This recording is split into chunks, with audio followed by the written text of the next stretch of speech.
It's another warm and humid afternoon here in the Sunshine State, St. Petersburg, Florida. And Tropicana Field is where we are for the final game of this interleague series between the Pirates and the Rays. The Buccos have won the first two games of this series. And after last night's win, leap past the Reds in the standings into third place. Now 7 back of the Brewers and Cardinals, who both lost last night.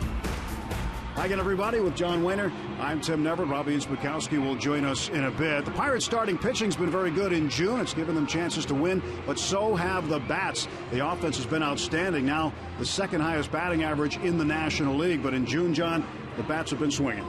Pretty amazing. You go about a month and a half ago, the Pirates towards the bottom in batting average, and as you mentioned, second behind Colorado. But June, second to pretty much no one. First in hits average, on base percentage, stolen bases, runs. I don't think it's any coincidence. Gregory Polanco gets called up in June, and it kind of lifts everybody's game. Marte's swinging the bat better. McCutchen, always his best month. June. Jordy Mercer's been swinging the bat better. We've hit some long balls, and nice to see, because the pitching wasn't that strong early. Now a pretty good combination. Good starting pitching, a great offense results in more wins. You mentioned Starling Marte. The Pirates will be without the left fielder today, getting a day off last night, trying to swipe second base. A head-first slide right into the left knee of second baseman Sean Rodriguez.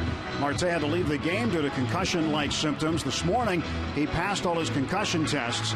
He is reported to be doing very well, but he will not play today. Josh Harrison will play in left field instead as Marte sits this one out. Pitching matchup, Charlie Morton going for the Buccos, and for the Rays, everybody he's facing seems to pay the price. He is the major league leader in strikeouts. We'll talk about David Price when we come back to the Trop.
Making some young fans happy before the game, signing autographs. Longoria had a home run last night. His only hit so far of this series. Charlie Morton trying to keep the hits to a minimum. Pirates have won 5 straight road series for the first time since the 7th of June to the 11th of July in 1982. And today looking for the road sweep against the tough left-hander and David Price. Yeah, Price, the number's not what we've seen in the past. The Cy Young Award winner, just 5-7, a 3.81 ERA, but he's been striking guys out 4 straight with double-digit strikeouts. He doesn't walk many people. In fact, just 13. Actually, he's given up more home runs than he's given up walks. 16 home runs, 13 walks, and batting average against is up a little bit. A lot of righties in the lineup, and but always a tough go. One of the dominant lefties in baseball, and it should be interesting to see what kind of stuff he has this afternoon. So David Price pitching against Charlie Morton in the finale of this interleague series here in St. Petersburg. Before we do anything else, let's send you back to our Root Sports studios in Pittsburgh. Rob King standing by with this game break.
David Price taking the field before his teammates.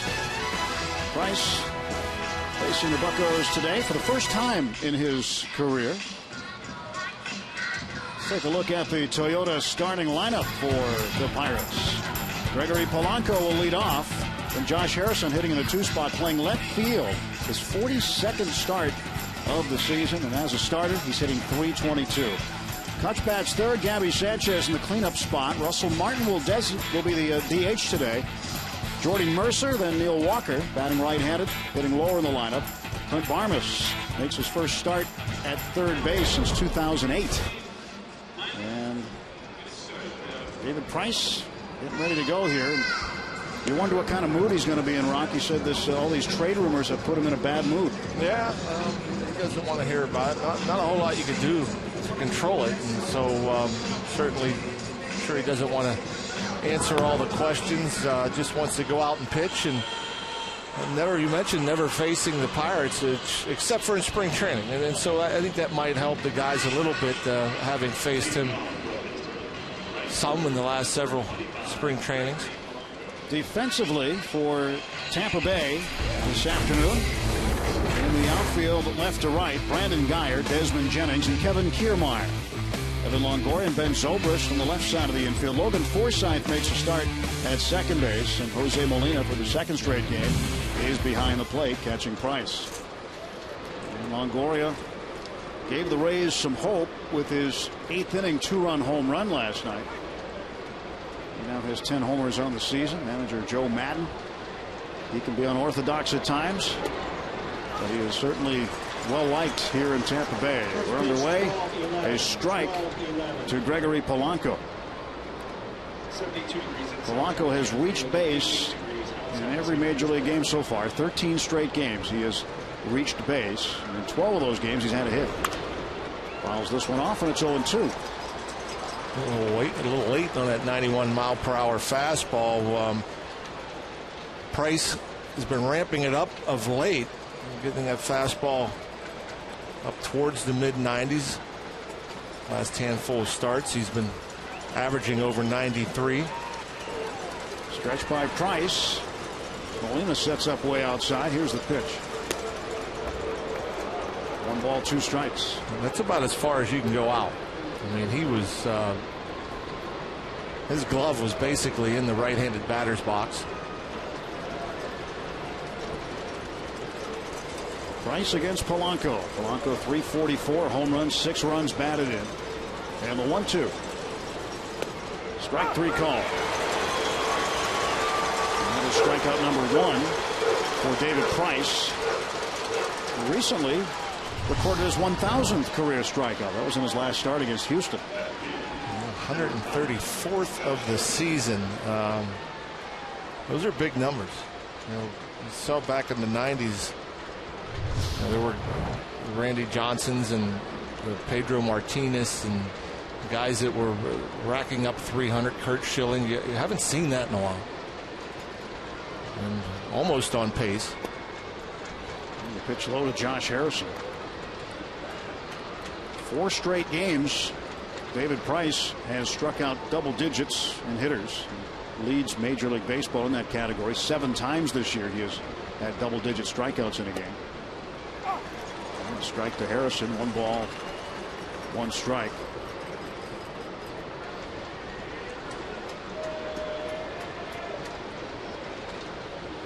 Harrison playing left field for Marte today. Price ready to go. The 1-1. It's a breaking ball inside. Price is looking to become the first pitcher with 5 straight 10-plus strikeout games since Johan Santana did it for Minnesota in 2004.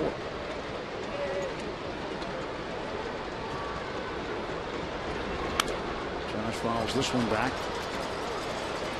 Today's Rivers tips to win.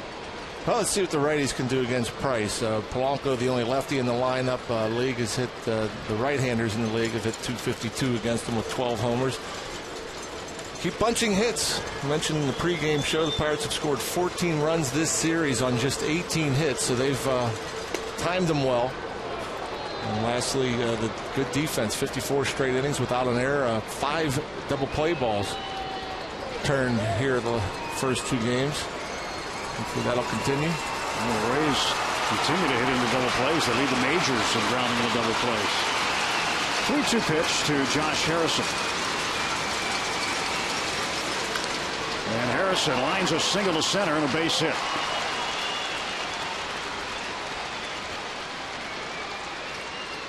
Good at bat. Another good at bat from Josh Harrison. It's a backdoor breaking ball and manages to stay on it, stay back, stay inside. And look at the strike zone there. Nothing really in the heart of the plate. Everything on the edges are just off. And that wasn't a bad location either for the backdoor breaker. There's Chris Archer, who last night pitched respectably well, but suffered the loss. He went 7 innings, striking out 7. 106 pitches for Archer. Gave up 7 hits. Up to 4 and 5, but he is a good young pitcher to raise out. There goes Harrison for second base. Molina's throw down too late and too short. And a stolen base for Josh Harrison, his 6th of the year. Well, they continue, the Pirates, to being aggressive on the bases. Price, a lefty. Harrison taking off first move, and he too coming in head first, and see the helmet going off. Can't help but think about Starling Marte in last night's game, banging his head off an infielder's knee. Starling Marte feeling much better today, setting this one up. He looked a little weary last night, though. Andrew McCutchen takes a strike. So Cutch with an RBI chance right away. He has 4 runs batted in the series.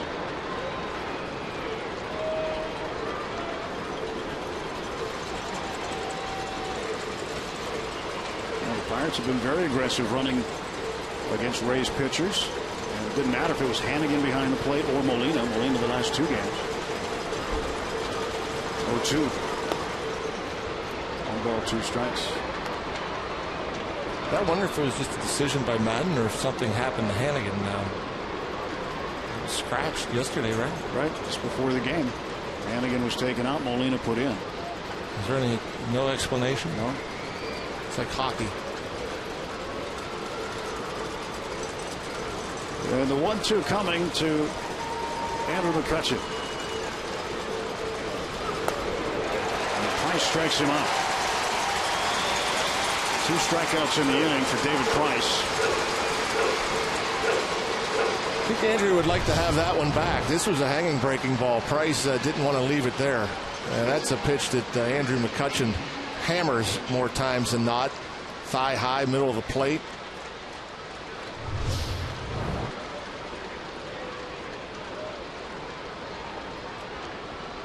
Cutch 0 for 1. And with 2 men out, Gabby Sanchez will try to get Josh Harrison home. Pirates have scored in the first inning in each of the first 2 games of this series. Strike call. Nothing in 1 to Gabby. 250 the average. He has 5 home runs. Driven in 15. Price gets the sign from Molina. Ready to deliver the 0-1. Inside, 1 ball and 1 strike. Price is on pace this year for 273 strikeouts. The Rays franchise record is 239. Scott Kazmir set that in 2007, so looks like he'll blow past that record at some point later in the year. Gabby hits one toward the hole. Backhanded by Zobrist. Throw to first, and he gets Sanchez. Well, the Pirates will leave a man on board after the hit by Harrison. And we'll go to the bottom of the first inning as David Price retires the side, and Charlie Morton going out to face Tampa Bay.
Pirates and Rays. And, it's safe to put your hand in the Rays tank here. Let's take a look at the Honda lineup for Tampa Bay. Desmond Jennings the lead off, Ben Zobrist. Then Matt Joyce, Evan Longoria batting cleanup, James Loney at first, Brandon Geyer in left field, and Kevin Kiermaier, second among American League rookies with a .374 on-base percentage since his call-up from AAA Durham. Logan Forsythe will bat eighth, and the catcher Jose Molina hits ninth against ground Chuck. Pirates have been getting a lot of ground balls in this series, and Charlie hopes to keep that up. Clint Hurdle says he's got to throw the sinker in order to get the ground balls. Yeah, ground Chuck. Charlie Morton had a nice little run there until his last start in Chicago. 6 earned runs in 6 innings. Didn't have the good sinker. I thought the curveball was probably his best pitch, but he hung a couple in bad times.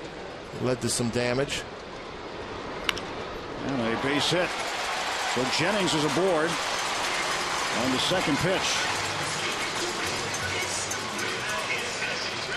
Defensively for the Pirates this afternoon.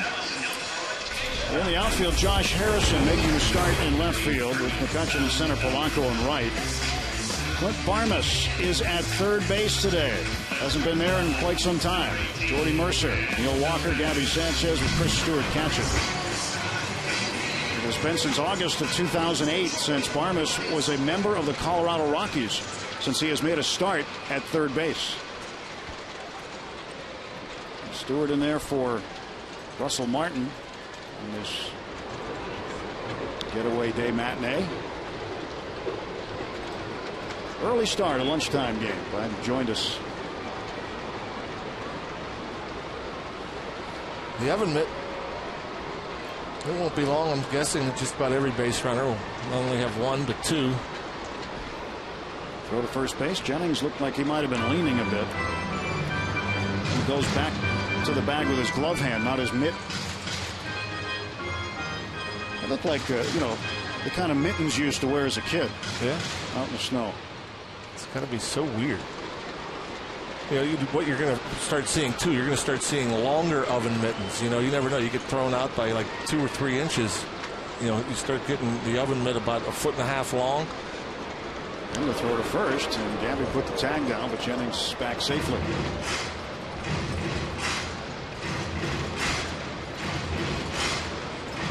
Imagine extend that about another 6-8 inches.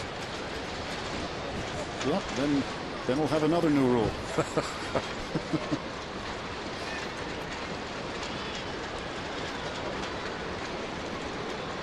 Ben Zobrist, who is starting at his third different position in 3 days. There goes Jennings. Had a good jump, and this one to the gap in right center field. McCutchen on the run. He will not make the catch. Got his glove on it. Jennings is going to get waved around. Around second, heading for third is Zobrist, and the Rays have a 1-0 lead.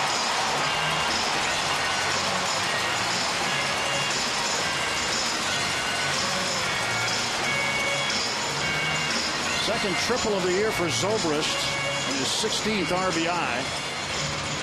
And the Rays strike first. Off the bat, looked like it was a gapper all the way. The great McCutchen speed is able to get over there. Just getting a glove on it. And Jennings, well, he did go back. He made sure he touched second base, and he could coast all the way around.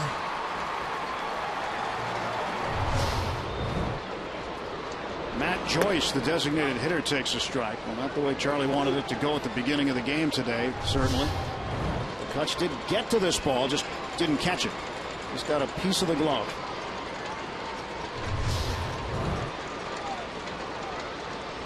Oh, 1 pitch inside, missing for a ball, 1-1.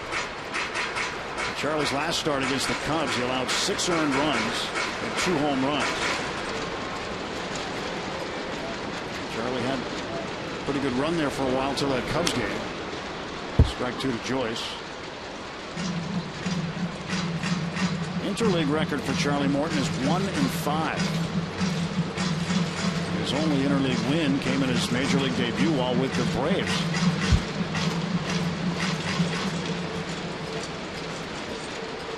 This is the first time the Rays have had a lead of any kind in this series. Pirates have been out of the gate start to finish in games 1 and 2. go behind him? Yeah, it looked like it did.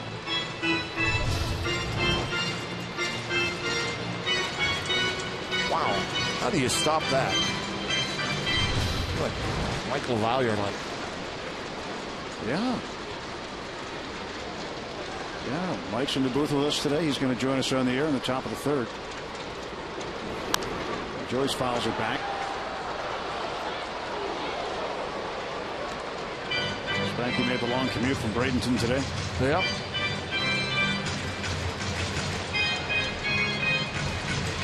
Well, let's see if Charlie can pick up the strikes. That strikeout. The infield is conceding this run.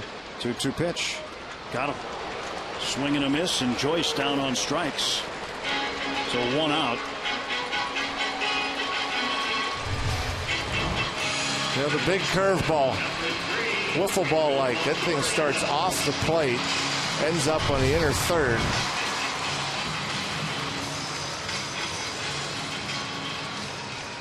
So Joyce 0 for 1, and Evan Longoria is up, third baseman. Longoria hitting .264. The pitch. And it's fouled back. Well, one thing about Morton and his repertoire is his curveball is a great weapon, but the sinker ball helps it. And both Clint Hurdle and Ray Searage have been encouraging Charlie to throw more sinkers recently. Yeah, especially the last start in Chicago. I mean, it had the big break and tough to hit unless you leave it up. And he left a couple up, and those ended up in the seats. With that hard two-seamer is what gets the early contact, typically soft contact. Strike 2 to Longoria. Charlie came with a fastball.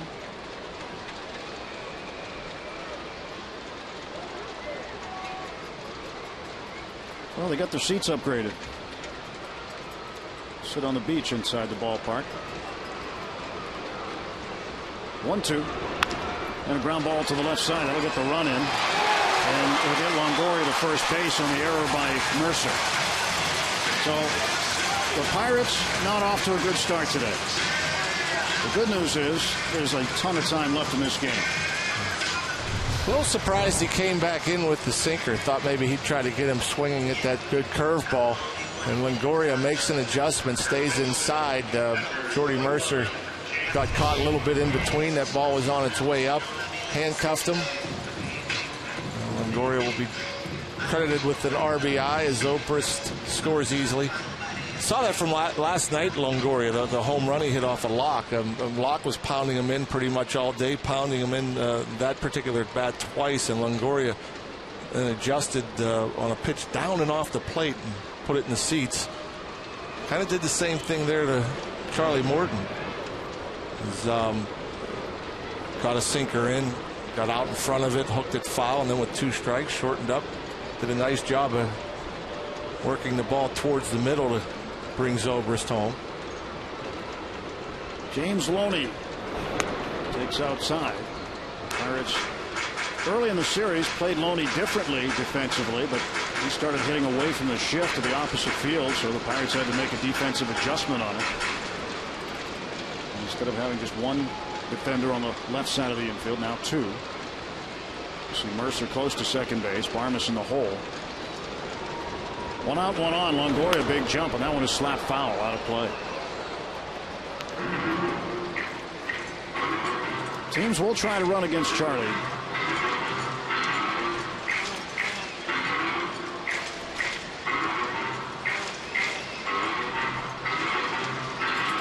Chris Stewart looking over at bench coach Jeff Bannister.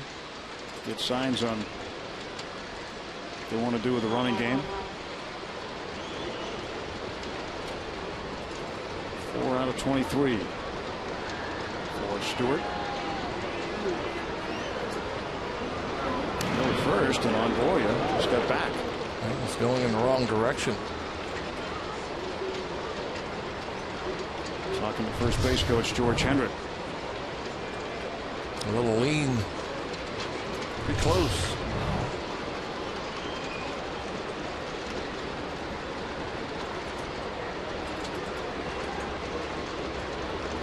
2 runs in, bottom of the first. 1 out, and the 2-1 pitch from Morton to James Loney. We'll wait. We'll throw to first again. 1-1 is the count. I beg your pardon.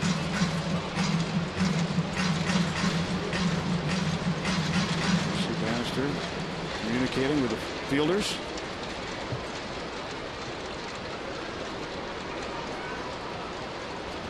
And there goes Longoria, and another foul ball by Loney.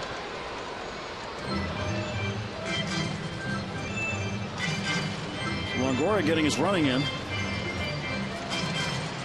And Loney with 2 strikes.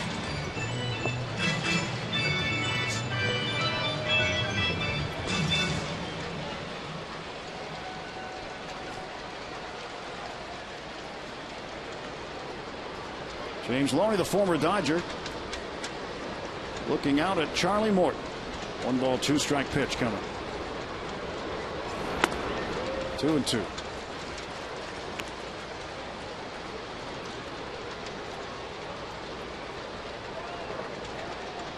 Must be Thunderstick Day at the ballpark. Yeah, lots of kids. Biggest crowd of the 3. And they haven't stopped hitting those things together since they got here. 2-2, fouled off again.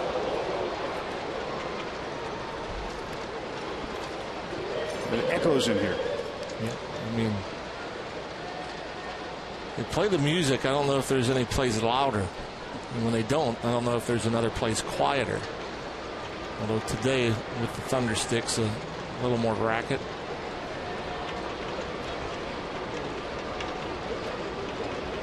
Two ball, 2 strike pitch. And Loney fouls it back, so he's been getting a piece of it, staying alive. Charlie would like another strikeout here.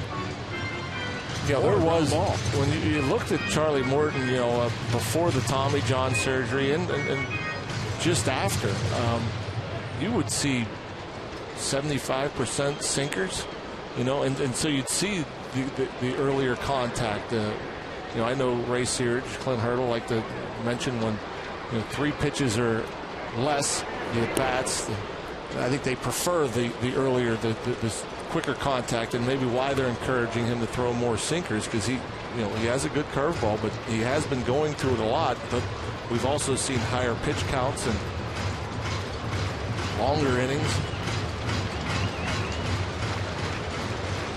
But he had so much confidence in that sinker before that, I mean, it was, you know, here it comes. Hit it if you can. He didn't care what kind of hitter was up there. Longoria goes. That one off of Charlie. And that's going to be a base hit for Loney.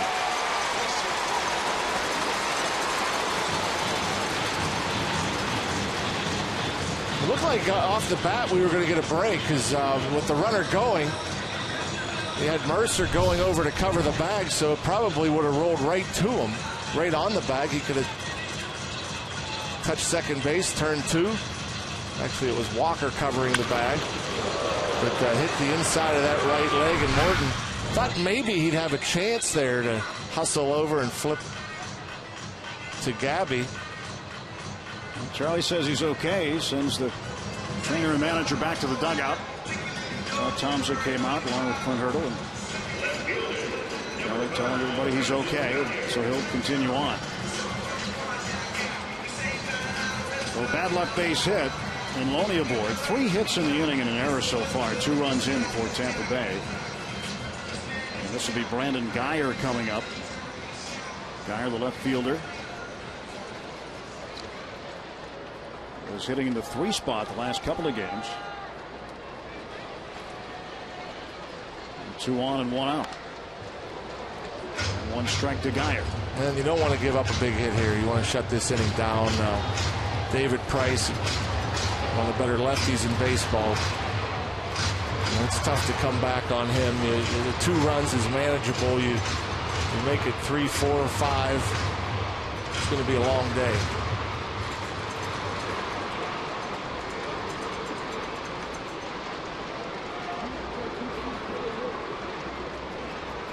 Here's the pitch to Guyer. Breaking ball in for a strike, and it's 0-2. Guyer was born in Pennsylvania, Westchester.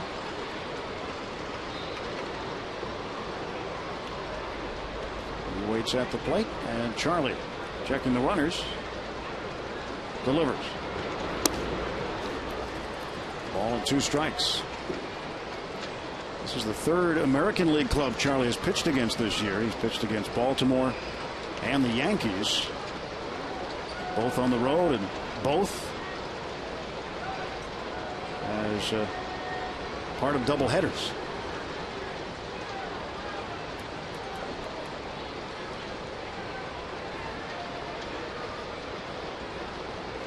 Ball and 2 strikes. And it hit it. And now the bases will be loaded.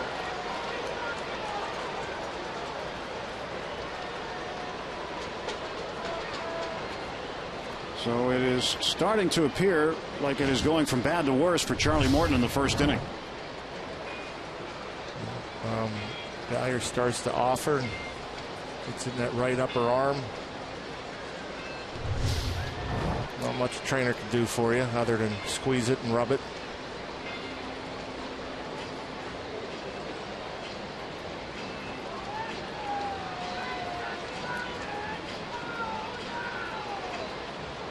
So Guyer will go down to first base. Ray Searage out with a visit. The Rays have loaded the bases in the 1st inning.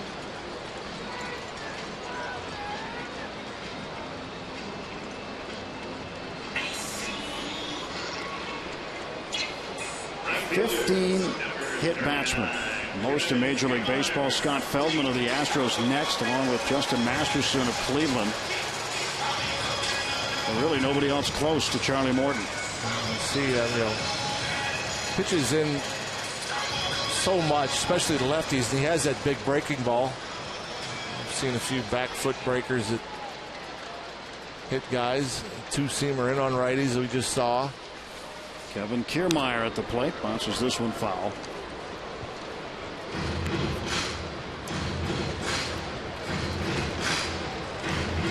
Since his most recent call-up on the 28th of May, ranks among rookie leaders in extra base hits, slugging percentage, OPS.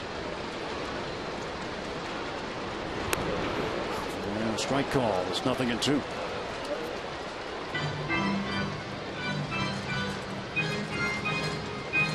He didn't seem to agree. Need a strikeout. And the 0-2 coming to Kiermaier. In the air to center field, over toward left center. This is going to get Longoria home. And it's 3-0 Tampa Bay. Sacrifice fly by Kiermaier.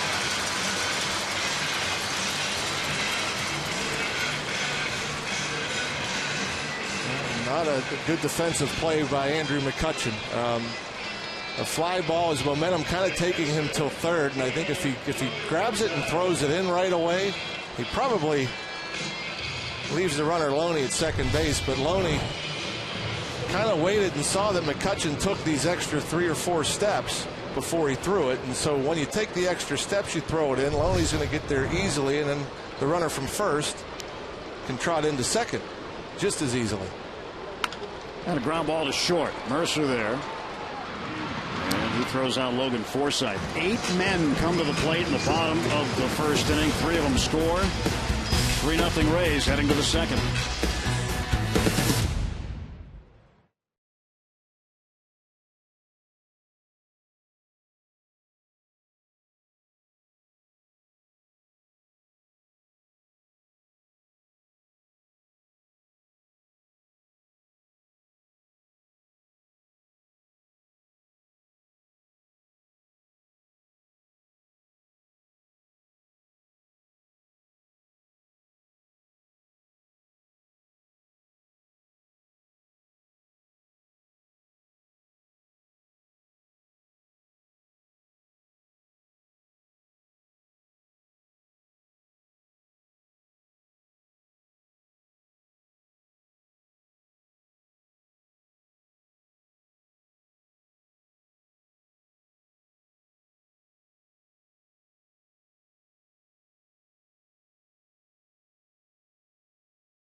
today. I'm Robbie. It's Mikowski. David Price is on the mound, a member of Vanderbilt University. So is Pedro Alvarez, and the two were very close friends and played for 2 seasons in college together. And David Price told me Pedro is one of the strongest people he's ever met when it comes to the mental aspect of the game. And that comes from Coach Tim Corbin and what they preach at Vanderbilt. Never stopped working from the day he met him, and that's key Pedro's success. Pedro said he's a very proud alumnus, and that even though he's gone, he still feels like he's part of the program there. As for the Commodores being in the World Series, Price had goosebumps when I asked him about it.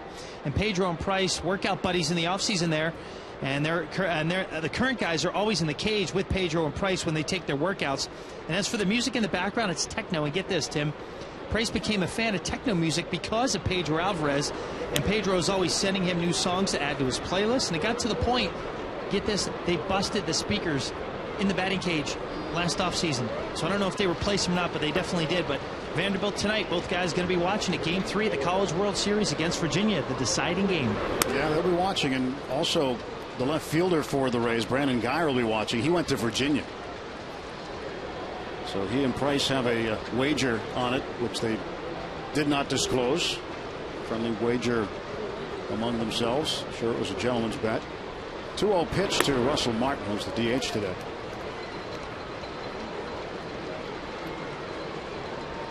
Martin had a home run last night, had a couple of hits.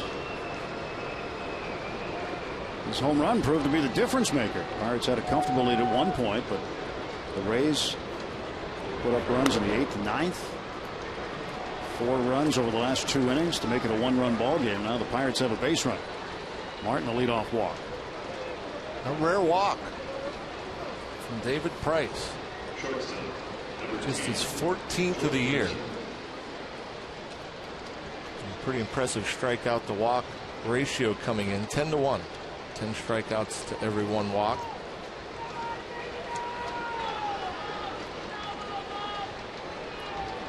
So Martin aboard, nobody out. Price now facing Jordy Mercer.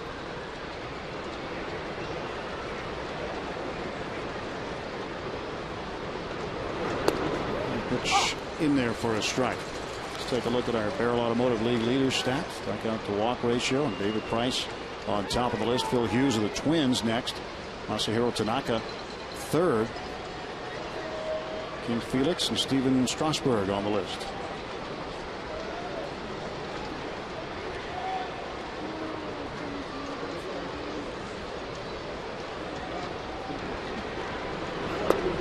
Oh, and 2. Nothing in 2 to Jordy.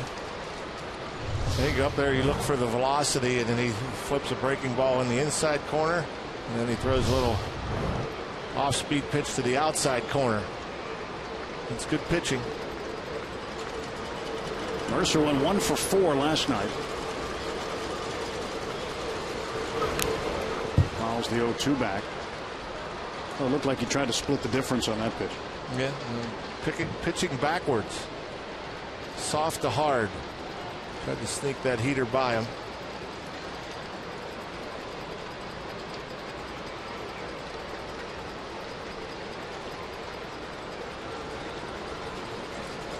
Jose Molina wants a fastball. Trying to tie him up inside.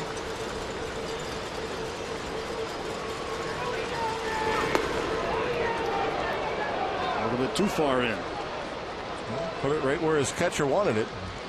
Molina turns around, has a word with Lance Barksdale behind the plate, but you see it's off the plate. Imagine being a hitter, Rock, and having the information we have up here, being able to see the signs, knowing what's coming. Wouldn't that be a nice advantage? Make life a little easier. Mercer ground ball toward the middle. Zobrist flipping to Forsythe. That's a double play.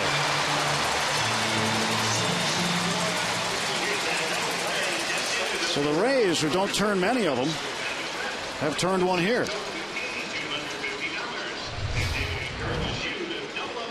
It's just the 40th double play they have turned. That's 11 fewer than any other team in the majors. Nice little hop for the shortstop Zobrist. It comes up off that turf. If it hugs the ground, hugs the dirt, that's a much more difficult play for the shortstop, but when that thing popped up, made it pretty routine.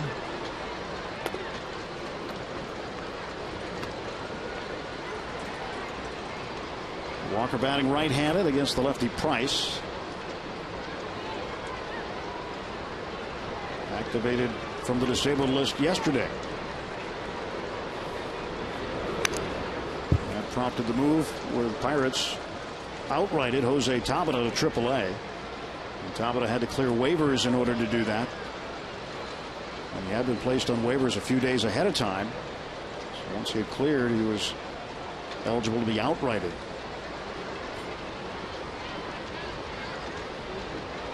1-1. It's 1-2. Breaking ball. Pretty good curve from Price. Yeah, I'd say. As the hard slider also takes him off, throws the curveball, and that thing looks like it's hanging in the strike zone the entire flight, and then runs off the inside edge. And Walker down on strikes. Third strikeout for David Price. Rays turn a double play. We're through an inning and a half. 3-0 Tampa Bay.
Pirates Baseball on Root Sports is brought to you by Toyota.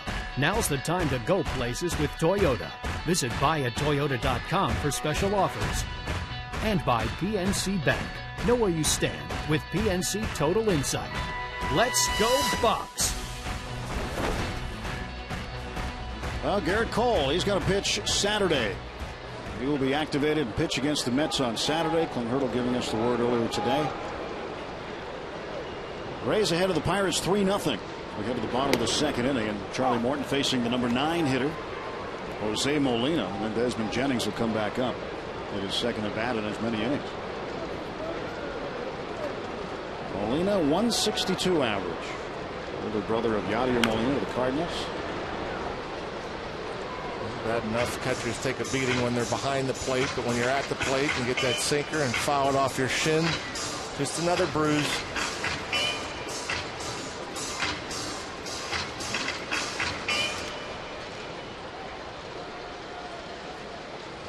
It's a place they typically don't get banged up in the shins because they have the shin guards on, but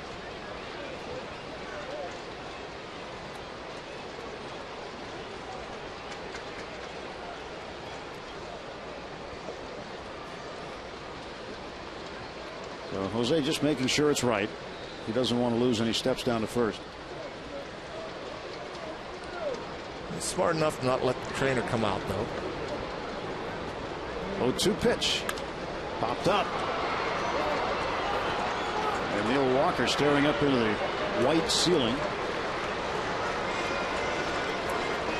is out number 1.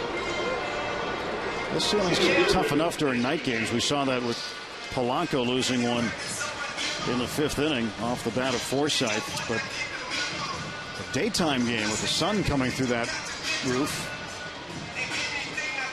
Tough to keep an eye on those baseballs up there. Well, you can't take your eye off the baseball, that's for sure. Because when you, like for instance, that I picked that up late and I never could see it. But you know, you see it off the bat. If you're an outfielder, you can't be looking to your left or right, and you got to keep looking at the ball. Because I think if you look away just for an instant and look back up, you're not going to pick it up again. Well, Polanco struggled with it, and I remembered in Andrew McCutcheon's first year in 2009 at the Metrodome in Minneapolis, he had the same thing happen to him. His first game ever at the Metrodome, the ceiling was also white. And a strike to Jennings. It's 1-2.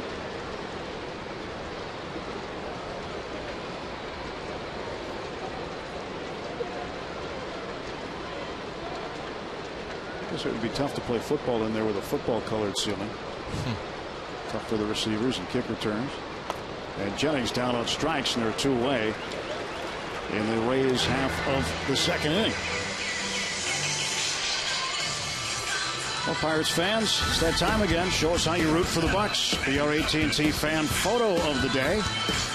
Show us the ways you raise the Jolly Roger. Fun places you watch the games on Root Sports. A display of your Pirate pride is welcome. Simply submit a picture via Twitter using the hashtag BucksFanPhoto. We'll show them during our broadcast today. A lot of Pirate fans here this week. And you know there are a lot of Pirate fans when the team on Monday comes off the field after batting practice and got a standing ovation. Yeah. You don't normally see that for a road team anywhere. And you don't typically hear cheers after a home run in a visiting ballpark by the visiting team, but Russell Martin's home run last night got pretty loud in there. Charlie falling behind Ben Zobrist, 3-0. Zobrist with a triple in the 1st inning. And he walks on 4 pitches this time with 2 outs. After the first 2 outs here in the 2nd, looked like maybe a quick inning for Charlie Morton after a very long first. Already at 40 pitches, but once again going to have to pitch out of the stretch.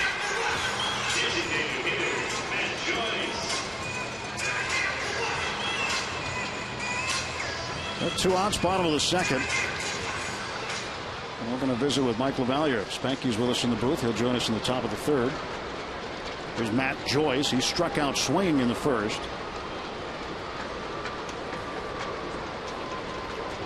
Charlie with a pair of strikeouts.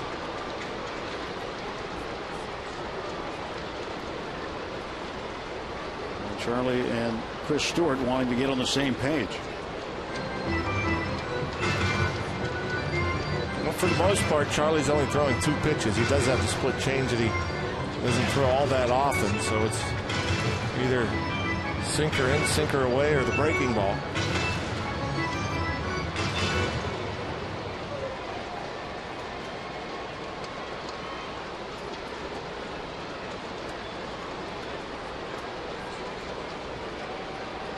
Or in that case, they either throw over or pitch out or step off.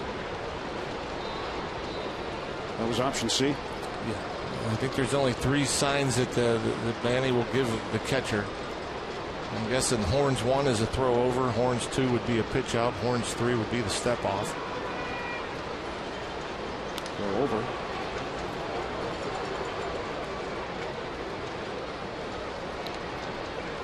What's his arms folded mean? Like nothing.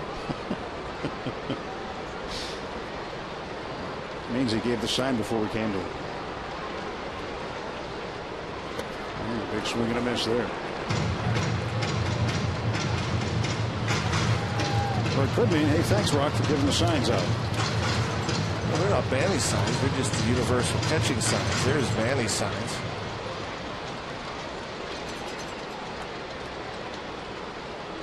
Well, 0-1 to the DH, Matt Joyce.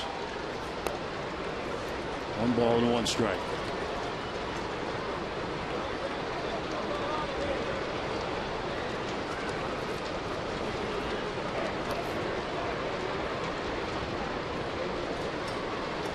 Joyce was the DH in Game 1 Monday night. He went 0 for 3, hit into a double play.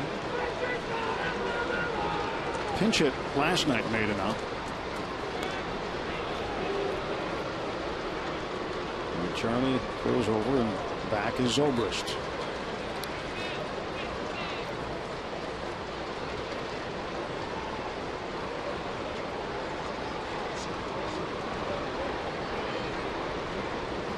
Over again, and it gets away from Gabby Sanchez, and Zobrist will be down at second base.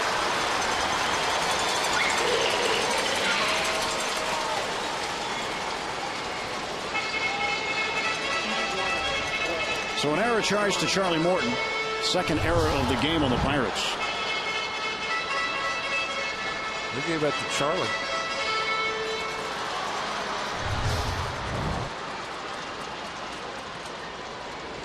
The Pirates lead the National League in errors with 60.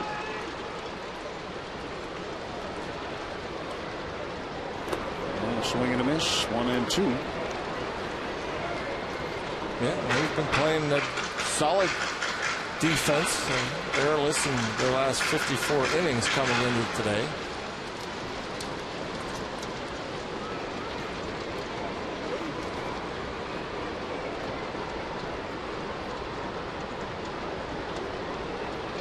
Two. And he got it. So strikeout number 3 for Charlie Morton. He has struck out Joyce twice. 3-0 Rays heading to the third.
Do you remember him as the Pirates backstop? 879 major league games, 268 career hitter. Threw out 37% of opposing base runners. Bradenton, Florida resident now, and here with us in St. Petersburg. Spanky, good seeing you. Oh, it's absolutely fabulous to get a chance to see the Buccos this summer. You are a spring training instructor, you're a catching instructor, so you know a lot of the guys in the system. And that's got to be nice for you to be back close to the organization. Well, you know, I get the MLB package at home. I get a chance to see almost all their games. Of course, I'm have a little trouble when they get to the West Coast, being the age that I am right now, and those games are tough to stay up for. But yeah, I keep track of the guys, and you know, can't help it. I feel you know, attached to them, being with Clinton on his staff for the last 2 springs. Clint Barmas leading off for the Pirates. 3-0 as we Start the top of the third inning. David Price gets ahead of him 1-2. 37% is pretty impressive. Especially, I'm being serious now, because nowadays it seems like league wide it's so much lower than that. And back then, the base stealers and the pitchers didn't hold the runners on as much. That's pretty impressive. Well, I tell you one thing, Jim Leland and Ray Miller really, I think, were kind of innovators with all that, the hold to step off and the throw-overs, and they really controlled the running game. I think our pitchers did a fabulous job at holding runners on for me. And whenever you see a stat like that, it's a reflection of, really what the team does. The pitching coach, the manager, the catcher, as well as your pitching staff. So, right there, I mean, we had a great group of guys, and everybody's on the same page. We're on a mission, and it made my job that much easier. Well, think about this, Rock. 1987, he threw out 56 base runners, a career high. It's crazy. It's pretty good. See, Gold Glove, all that stuff. I mean, can't give too much credit to Mundo and well, Vince Coleman's out there, and put it this way: if I didn't do that, I wasn't going to keep my job. Yeah. So I had to do something right, guys. Yeah. Well, we were talking earlier about the new collision rule at the plate and things like that, and you said one time in your career you remember Bo Jackson being ready out there at second base, and you had a thought, I don't want to get run over by Bo Jackson. Well, yeah, it happened to be in spring training, so but in that that whole idea of I watched him just clean Dempsey's clock one day, and during the game, and he's on second base. I'm thinking, if a ground ball, I was just basically going to say, here, Mr. Jackson, here's home plate. If you'd like, I'll just brush it off for you and make it nice and clean for you. But it's been a tough rule. They've now made some adjustments to it, which they had to be. It was needed. There was a couple of just absolutely brutal calls from New York that as far as my opinion, the rule was meant for no contact. The catchers were doing everything to avoid contact, yet they were being penalized for it. So 2 outs. That's 5 strikeouts now for David Price, and Polanco coming up. They were just announcing a scoring change. They're crediting the error, or charging the error rather, to Gabby Sanchez instead of Charlie Morton from the bottom of the second inning. Here's Gregory Polanco. What do you think of this kid? Well, I get a chance to see him in the spring, and like everybody else, it was easy to be excited. The kid's big, strong, fast. He does everything well, and a little extra seasoning, for him in AAA, and looks like he's here to stay for quite some time. Young man has got some great tools. This one is popped up left side, long run for Longoria, and he makes a fantastic catch. Wow. That ends the inning. Fantastic play by Longoria. Spanky, good seeing you. Thanks for dropping by. Always a pleasure, fellas. Let's go Bucks. Spanky. Longoria takes the at bat away from Polanco.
It's the bottom of the third inning. 3-0 Tampa Bay. 3 runs in the bottom of the first off of Charlie Morton. Longoria part of that. He reached on an error, drove in a run, scored a run himself. And what a catch he made in foul ground. There's a ton of foul ground here, and Longoria used all of it. Yeah, that was a dandy. You're running away from the infield. The ball's tailing away from you. You got a bullpen. You got a bench. That was not easy. Ball at 2 strikes to Longoria, but he made it look easy. Allegheny Health Network Super Bowl. Slow it down for us. Get a great look at it. And he chases one and strikes out. 1 out. And the Rays half of the third inning. And Charlie made that look easy. That big wiffle ball curveball. Longoria out in front.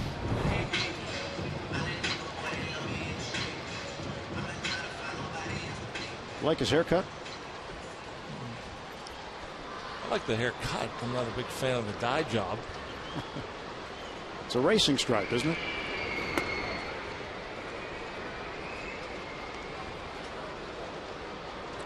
Keep it nice and tight. Low maintenance.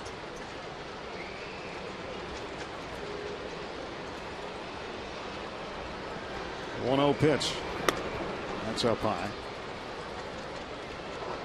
Well, good to see Spanky. Always good to be around him. Yeah. Quick inning. I know. He's still here, though. This one's popped up to third. Barmas will make the catch. And 2 gone. Loney now 1 for 2.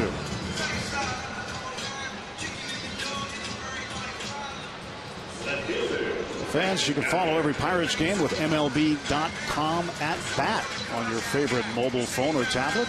Get live look-ins, instant replay, scores, stats, audio, free MLB.tv game of the day, and more. Download on the App Store or visit Pirates.com today.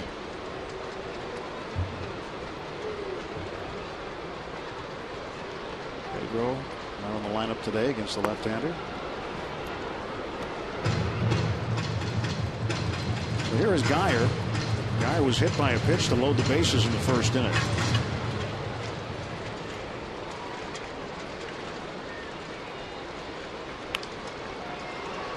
That's going to foul back. So the good thing about Spanky is I can always say, hey, do you have any Bob Watts stories? Oh, yeah. You know, an hour or so later. But that's good. One of the most interesting clubhouses I've ever been a part of. I mean, and you know, I just kept my mouth shut and was entertained on a daily basis. That was a great group of characters. 1-1. 2 balls and a strike to Geyer. You know, obviously Walkie has his sense of humor, as does Spanky, but you know, guys like Gary Reedus and Neil Heaton, nothing but laughs every day. Barmas throws out Geyer, and it's a 1-2-3 bottom of the third. On to the fourth. Pirates looking to get on the scoreboard.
Zimmer passed away at the age of 83. Zimmer was in his 66th year in baseball. That's why he wore the number 66 on the back of the jersey that hangs in the Rays clubhouse every day. Zim managed for 4 teams over 13 seasons after a playing career that lasted 12. He was a senior baseball advisor for the Rays since 2004 and impacted many people in the sport, including Clint Hurdle. Hurdle met Zimmer through Don Baylor when he was in Colorado when Clint was a coach. He said they played a lot of golf and talked baseball every single time they did. Zimmer went to bat for Hurdle a few times in terms of seeking employment, and they developed a very close relationship and stayed in touch throughout the years. He's been a difference maker in the lives of so many people within the game. When he and Joe Torre speak, Clint and Joe Torre that is, there aren't many times when Zim's name doesn't pop up. He had a great rapport with Jim Leyland as well. And there's a photo in the manager's clubhouse, visiting manager's clubhouse here with Jim Leyland in it, with Don Zimmer, with Leyland in the photo, and it's a pretty cool picture. There will never be another Don Zimmer. Tim and John, you know that, and he certainly will be missed, and his impact here felt in Tampa and St. Petersburg. No question about that. He did touch a lot of people around the game. He was many years in it. As Clint had told you, he certainly impacted him as well. Josh Harrison facing David Price in the top of the 4th inning. 1-2. What kind of approach as a hitter do you take against a guy like Price second time through? I mean, it's hard to get off the fastball. I mean, he has enough velocity to where can't necessarily look soft against him. Hope he makes a mistake, but so far, I mean, everything he's thrown, he's been able to keep it on the edges and throw it pretty much where he wants to, and he's thrown 4 different pitches, the curveball, slider, change. Fastball swung on and missed. Got away with one there. And again, the velocity, 93 miles per hour. He left it over the plate, got more plate than he wanted. But you almost got to split the plate in half. You look outer half or inner half. Hope he leaves something up. Full count now to Harrison.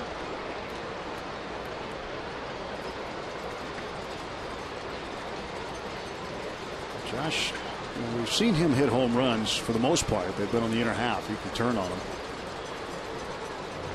His last one in Chicago was an opposite field shot, which was outside and went the other way. Harrison has the only Pirates hit today.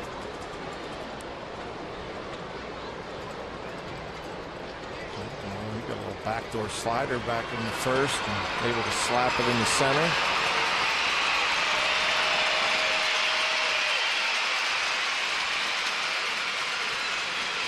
You hear all the kids screaming.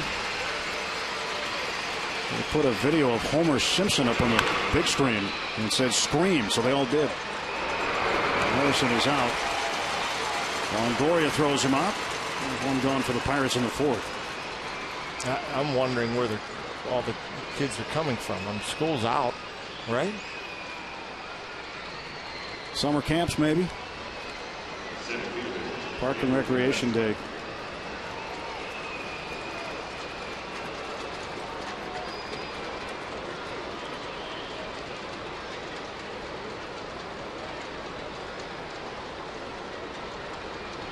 Now McCutcheon in there takes a strike. Andrews struck out swinging in the first.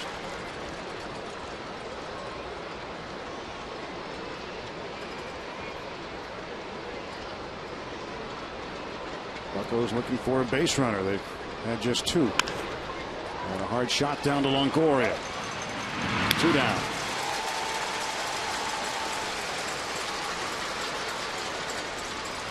It's a Free Shirt Friday this Friday as the Pirates host the Mets at 7:05. First 25,000 fans take home a Pirates t-shirt thanks to Central Blood Bank. Plus, it's the block party on Federal Street before the game. Make sure to come out early. There'll be local live music and an alumni appearance by the Antelope. Omar Moreno will be there. For tickets, go to pirates.com/Free Shirt Friday. 2 outs in the Pirates half of the 4th. Here's Gabby. Here's our t-shirt model. Bounces one to the right side. Forsythe plays it on a hop. 3 up and 3 down for the second straight inning. Pirates haven't sent more than 4 men to the plate in any inning so far today.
Jack Wilson and more of your favorite former Buccos as they share some of their funniest moments and best stories from their days as a Pirate on a special edition of Inside Pirates Baseball.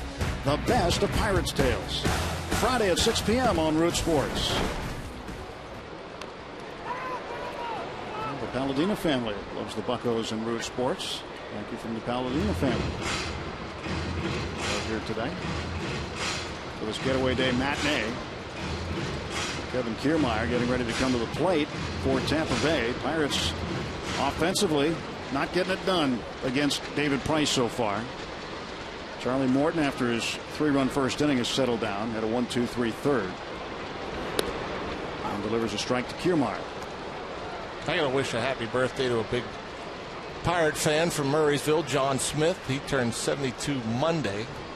I forgot to mention it on Monday. Hopefully he's tuned in today. Kiermaier down on strikes, looking. And Charlie Morton finding a groove. Two-seamer right on that inside edge. Perfect pitch. Not a lot you can do with that. Well, Charlie matching strikeouts with David Price. Chuck with 5 of them now. Logan Forsythe, former San Diego Padre. He takes a strike. Charlie pumping in some strikes. The Pirates sent 4 men to the plate in the first inning. Harrison had a base hit. Got a base runner with Russell Martin in the second, but a Mercer double play erased him. So 3 men came up. Walker struck out to end the inning. Then a 1-2-3 third. Then a 1-2-3 fourth. 3 ground ball outs.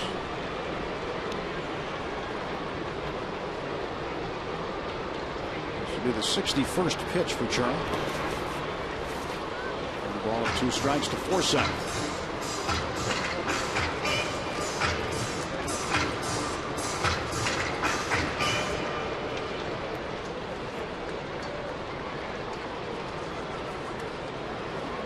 Charlie's 1-2 to Forsythe coming. Did he go? Yes, he did. Lance Barksdale rings him up. And now Charlie with 6 strikeouts. I think after the first 2 batters, Charlie's been pretty solid.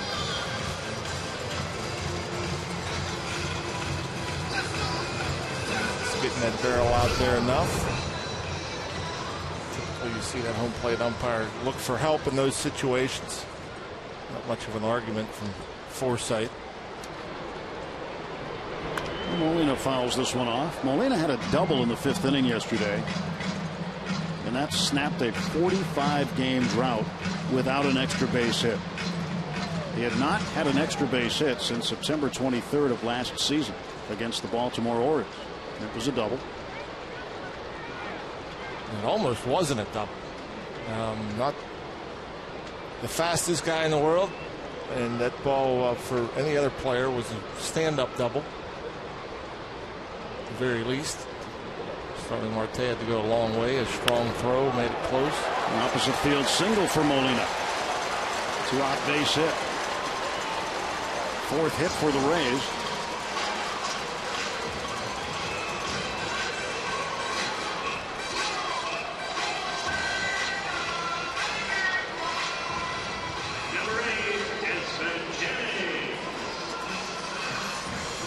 Morton now to face the leadoff man for the 3rd time in 4 innings. Desmond Jennings. Jennings had a leadoff base hit in the 1st. He would come around to score on a triple by Zobrist.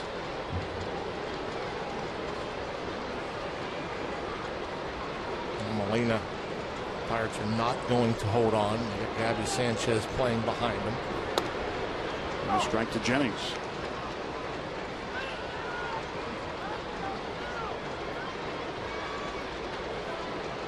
Molina also has not hit a home run in his last 84 games. His last home run came July 5th of last season against the White Sox. Charlie hit a Jennings. 0-2. And part of that is when you're not catching every day. Yeah. And you might get a pinch hit at bat here and there. That counts as a game.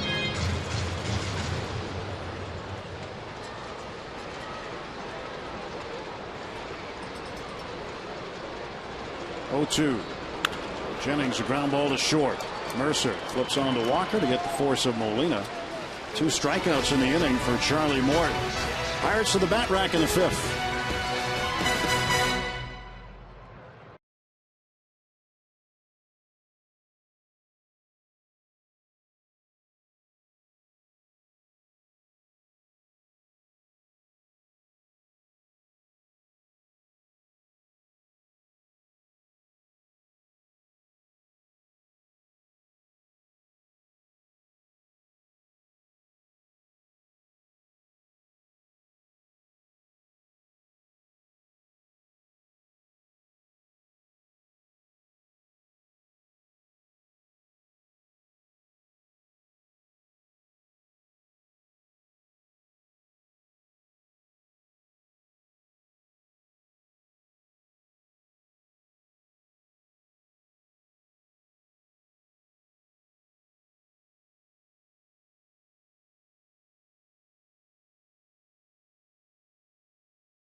He's born in Michigan but spent a bulk of his life here at Merritt Island High School. And this past offseason, the baseball field there was renamed in honor of the Pirates skipper, Clint Hurdle Field. We see some photos. The ceremony was taken indoors a couple months before spring training. Clint Hurdle said he's honored and flattered that he's going to be tied to this ballpark forever, but also said there's a financial investment now on his part. He's going to be partly responsible for the upkeep of the field now that his name is tied on for it. And one thing you may not know about Clint Hurdle is that he had a verbal commitment to the University of Miami coming out of Merritt Island High School to be both a baseball and a football player, and he was a quarterback. I said, well, were you any good? He goes, well, that's subjective. It depends what your definition was of good. I was definitely a stationary quarterback. I was not a mobile quarterback by any means, but a really nice thing. Merritt Island, about 3.5 hours away from here in St. Petersburg, but nice that Hurdle has his name on the field forever. Yeah, he, along with another Floridian, gentleman by the name of Rick Leach, were signed to Miami rather, to go there and play quarterback at the same time. However, Leach decided to go to Michigan and then was a Detroit Tiger. He ended up in the major leagues after his quarterbacking days at Michigan were over. And Clint was a passing quarterback. Well, anybody getting an opportunity to play college football was pretty good. The ball's 2 strikes to Martin. And he pops this one up and backed it out of play. And Clint was telling me too that when he decided not to go and when Rick Leach decided not to go, Miami stayed with a wishbone for 1 more year. And then after that, guys like Jim Kelly started to come in, and Bernie Kosar. I mean, the long list of quarterbacks at Miami began when they went to a passing style of offense. 0-2 pitch. Almost fouls it back.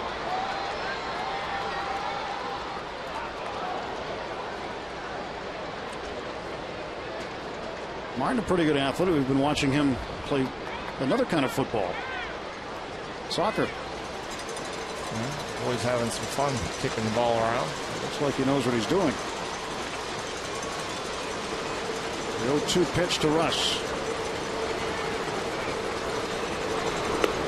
David Price has his 6th strikeout.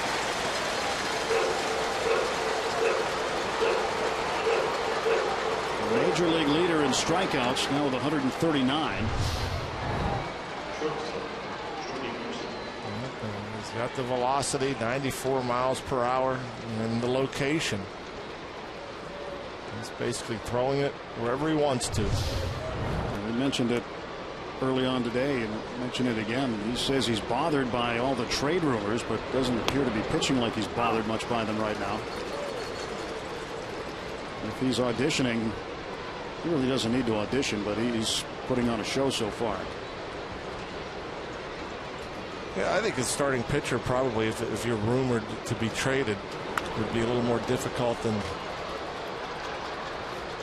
a regular player. I mean, a pitcher pitches once every 5 days, and so for 4 days you just sit around and watch baseball and think about it. I mean, this is the best place to get away from the talk and the rumors, the gossip, because you're just competing. You're concentrating on the task at hand. And Jordy down on strikes.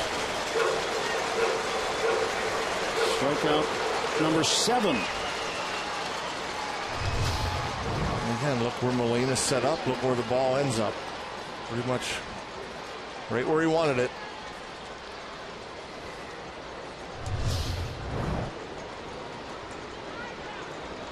You never know. Keeps pitching this way. May have the first 300 strikeout pitcher since 2002. Neil Walker into left field and a base hit. First hit for the Pirates since Harrison's in the first inning. 2-out single for Walker. He's 1 for 2. Kids Day this Sunday as the Pirates take on the Mets. 1:35 game time. All kids 14 and younger take home a Neil Walker poster thanks to PPG Industries. #1 Cochran Family Fun Zone early on Federal Street. After the game, kids run the bases, presented by Kennywood. Get your tickets at pirates.com. It'll be a great weekend. We're going to start early on Thursday, tomorrow night, and the Pirates begin that 4-game series with the New York Mets. Price's pitch. And Barnes takes a strike. Clint struck out swinging in the 3rd inning. He is 0 for 1.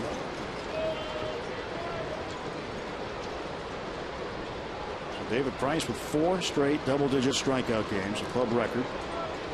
First to do it in the majors since John Lester of the Red Sox did it in 2010.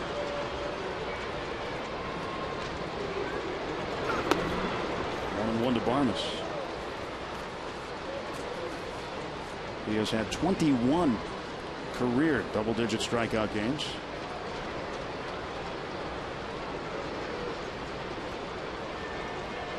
And he throws a lot of pitches. He's not one of those guys that you get around the 100 pitch mark and you think about taking him out. Joe Madden will leave him in there. 1-2. In fact, you look at his last 4 starts, the fewest pitches he's thrown is 114.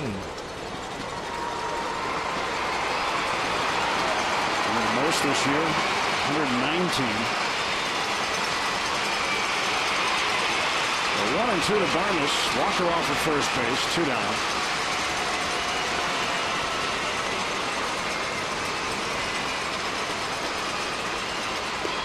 Strikeout number 8 for David Price. Barnes goes down for the 2nd time on strikes. Middle of the 5th, Rays 3, Pirates nothing.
Baseball on Root Sports is brought to you by Barrel Automotive.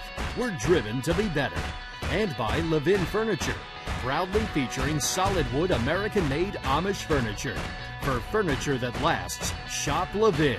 Let's go Bucks! 3 runs on 4 hits for Tampa Bay. No runs on 2 hits. 8 strikeouts for David Price. Well, that guy's sitting in the wrong seat, isn't he? Yeah. That's not where you want to be, in the middle of those two. And a Bucco fan like it.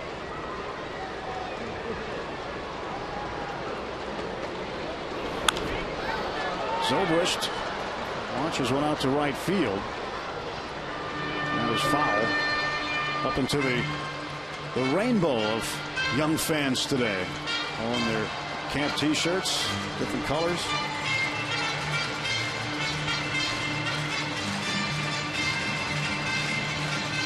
Zobrist had a triple in the first inning, driving in a run. He walked in the second. And he is down on strikes, so Charlie racking up some strikeouts himself. That's his 7th. Number 20, Matt Joyce. Well, a big curveball from Charlie Morton. Just has so much break to it.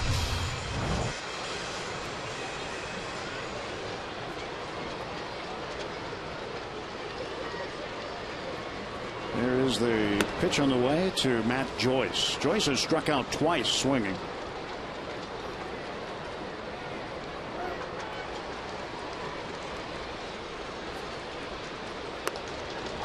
Takes a strike there, and it's 1-1.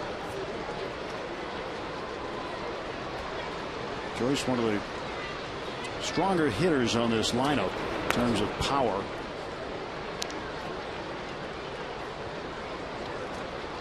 He's had some big home runs for the Rays during his time here in Tampa Bay. 2-1 pitch. And Charlie got him to swing over the top.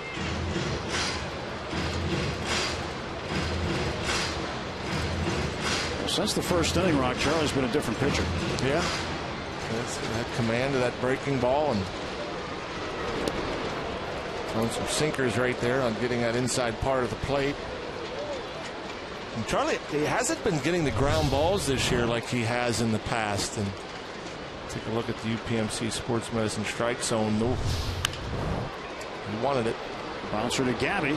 Charlie covering. Gets there before Joyce, and there are 2 men out. And there's a ground ball, but Charlie under 55% this year is his ground ball rate. Last year it was almost 65%. And that may be a little bit of something you were talking about earlier, how Clint Hurdle, Ray Sears trying to encourage Charlie Morton to throw more two-seamers, more sinkers. His curveball's being a pitch he's using much more of late.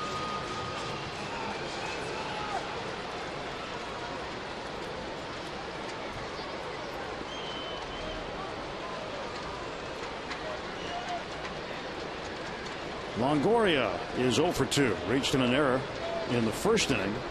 Struck out last time up, and Charlie gets ahead 0-1. Longoria was hit by a pitch in batting practice on Monday, but not by who you might think. 17-year-old Chelsea Baker was here from high school in Plant City. She's a knuckleballer, pitches for her high school team, and she got to pitch BP to some of the players. Longoria was hit by a knuckleball and posed for pictures. Makes it out there. 1-2-3 again for Charlie Morton.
Equinox and your Western PA Chevy dealers.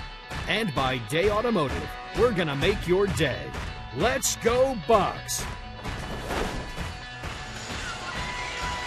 3 runs on 4 hits for Tampa Bay. Pirates looking for their first run here. Maybe they'll get it as we move to the top of the 6th inning. Chris Stewart will lead off, the number 9 hitter. Face David Price. Price with 8 strikeouts.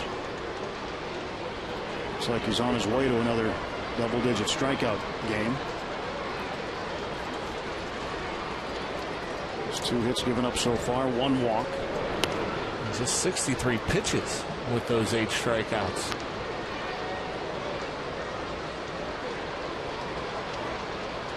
He has just passed a club record with the strikeout of Barnes. A number of strikeouts for the month of June. 51. Scott Kazmir had struck out 50 in August of 07. So now Price owns the Tampa Bay record for the most number of strikeouts in a single month with 51 and counting. 1 ball, 1 strike. And you never know. A bloop and a blast, you're right back in this thing. To this point, he's been spotting the ball pretty much where he's wanted to. That could change.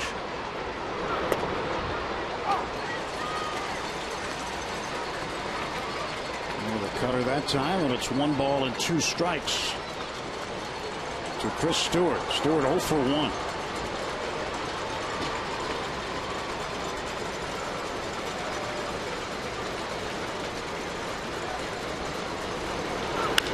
Stewart to right field, backing up Kiermaier.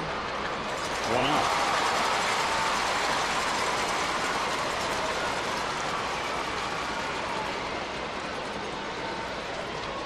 This will bring up Gregory Polanco. Well, one thing that's been odd about this season is the fact that when the Pirates have had a team on the ropes, when they've had a chance to close out a series and sweep, they have not done it. Yeah. And right now they're finding themselves in that same situation. Still plenty of time left, but they've got to get the bats going. Here's the pitch from Price to Polanco. That's outside.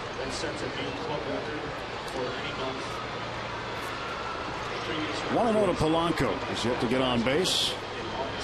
Struck out looking his first time up, and then in the 3rd inning, Evan Longoria made a great play on him in foul territory to retire him.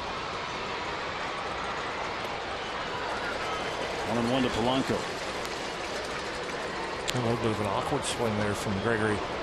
Haven't seen many of those. No easy task, left on left against David Price.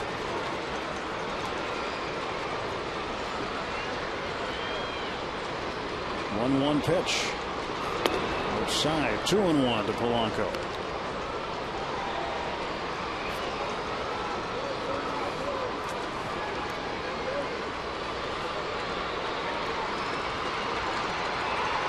Led off each of the last 13 games. And the 2-1 pitch to Polanco. Swung on and a ground ball to the right side. Forsythe throws him out. Polanco's 0 for 3, and there are 2 gone for the Pirates in the 6th.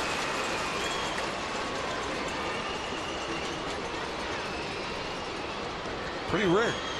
Have 3 at bats from Polanco and he not reach base.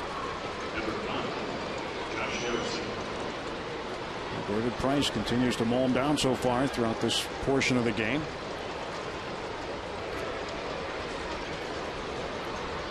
And Price has said, in regard to those trade rumors, he wants to be in Tampa Bay. Likes living here. And likes playing here. You know what I say to that?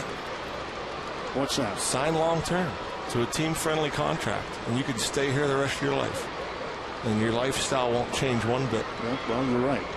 And you hear that all the time from different players and pitchers, and they never stay where they want to stay.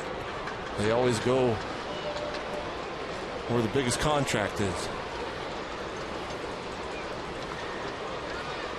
Well, there certainly would be a number of teams who would be interested in the services of this left-hander. There's some yanks it foul. Down by the Pirate bullpen. Ball and 2 strikes to Josh. If he didn't want to get traded, he'd probably go to the GM right now after today and say, hey, give me what I'm making now for the next 5-6 years. Take me off the block. And they'd sign it tonight. The 1-2 pitch. Strikeout number 9. And another 1-2-3 inning.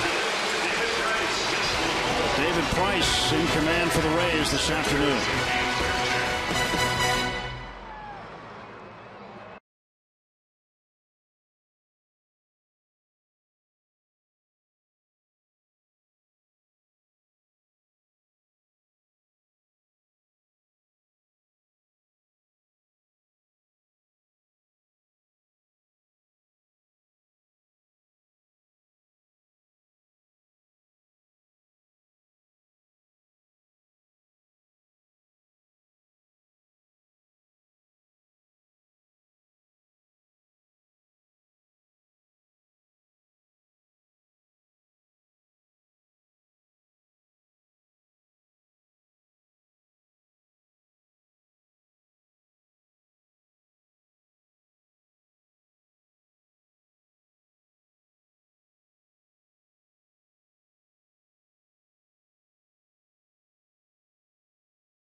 Destiny brought Cole Tucker and the Pittsburgh Pirates together.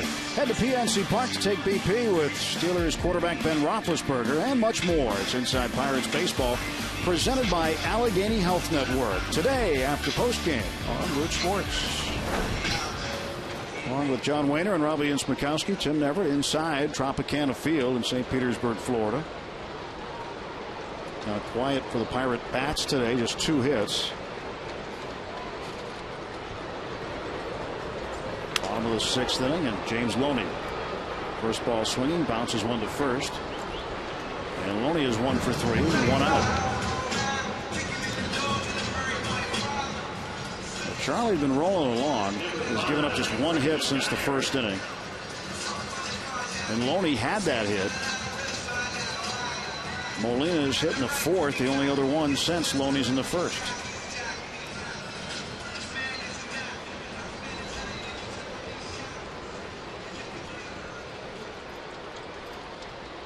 Brandon Geyer. Left fielder hit by a pitch in the 1st and grounded out to Barmes at 3rd base. Barmes with a rare start at 3rd. Has never started for the Pirates over there. Did start for the Rockies over there in August of 2008. It's his working over there. I'm sure not too worried about it.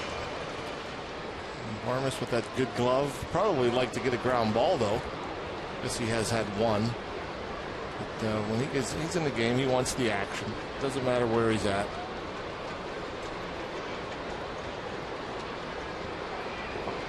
Not many better guys with the glove in the infield. Nope. 1-2 to Geyer.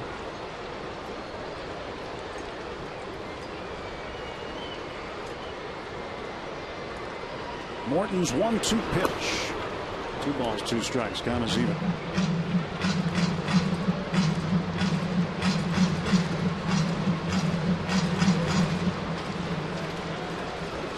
Charlie's first start against Tampa Bay in the regular season. There pops this one up foul on the right side.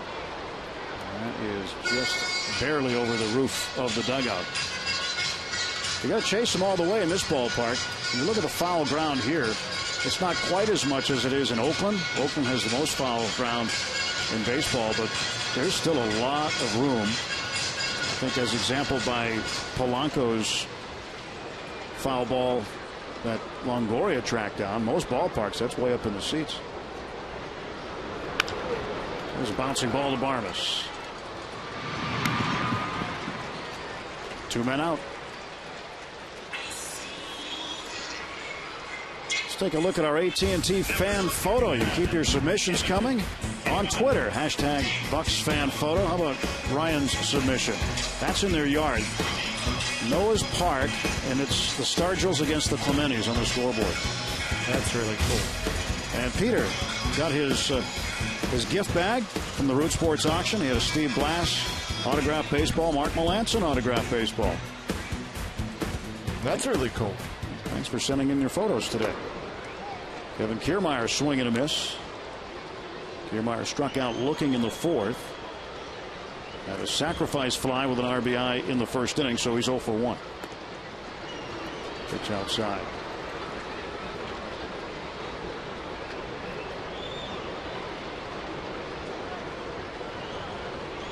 One ball, 1 strike. That's inside.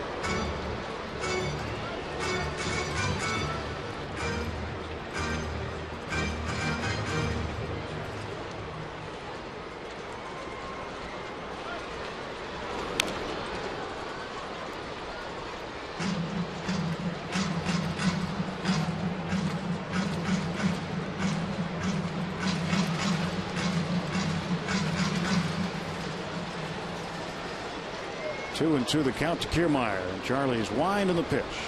Struck him out. And Charlie Morton with another strikeout. And for the 4th straight inning, 2nd straight inning, beg your pardon, Ray's gone in order.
So the Bucks play the Mets this Saturday at 4:05. Get to the game early. First 25,000 fans take home an Andrew McCutchen National League MVP bobblehead. Presented by Allegheny Health Network. For tickets, Pirates.com. Garrett Cole's going to come off the disabled list and pitch that game, too. Saturday against the Mets, an early start time, 4:05. There is Kutch looking for his first hit. McCutchen is 0 for 2. He struck out in the first, grounded out to third in the fourth. How's that look, Brock, right there? Oh, yeah, I'm hungry. Figured you might be. 7th innings. I don't know how you made it this far in the game. Stomach starts growling. So American League versus National League, who do you think would have more complete games? American League pitchers, National League pitchers? I would think American League, because they don't have to be pinch hit for. So would I. American League has only had 23 complete games, National League 28. And the reason I was thinking of it, it probably won't happen for Charlie, but you would think a lot of losing pitchers would have complete games in opponents' ballparks. McCutchen hits this one to center field. Drifting back on it, Jennings. There's one out in the top half of the 7th. Kutch now 0 for 3. You know, Morton's getting up there pitch count wise, but I was just thinking to myself, I mean, he had a rough first inning. The score's 3-0. You know, if he's in the 80 pitch mark, and would certainly be able to go 2 more innings. If the Pirates don't score, it's an 8-inning complete game. And Price has 2 of them. No shutouts, but 2 complete games. I mean, if he has a quick 7th and quick 8th, and you know, no reason to take him out unless he gets into trouble. And you'd think you'd see that a lot in the American League ballparks. Price, no, he's only at 80 pitches after that offering.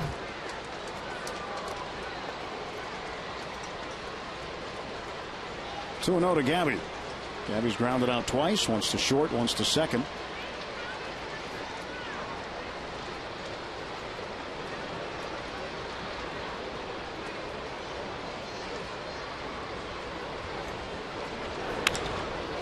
And a base hit. A 1-out single for Sanchez. Let's see if the Pirates can get something going now. Russell Martin coming up.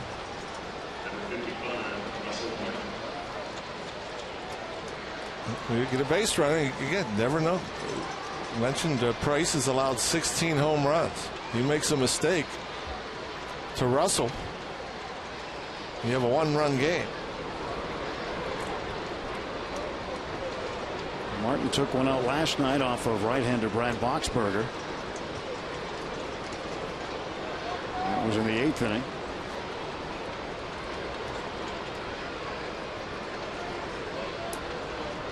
Price has been susceptible to the home run. He's given up 16 of them this year.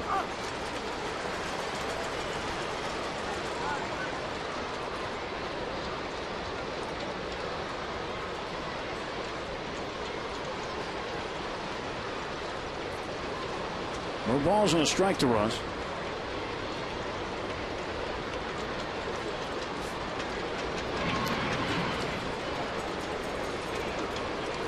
Play him a little right center, at least the center fielder Jennings leaning that way, kind of trying to take away the right center gap, which leaves a big area in left center for Russell Martin. If he ends up lining one over the shortstop's head, that could go to the wall. With a hanging breaking ball there, Russ couldn't pull the trigger.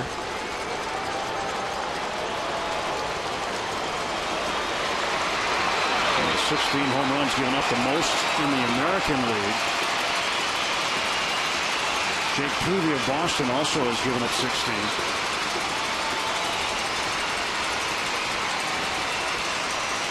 Nothing in 2 to Martin.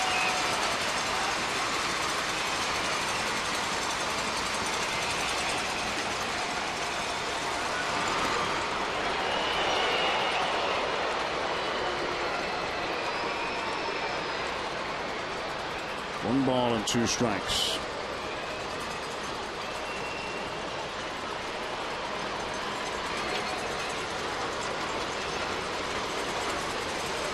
3-0 Rays, top of the 7th.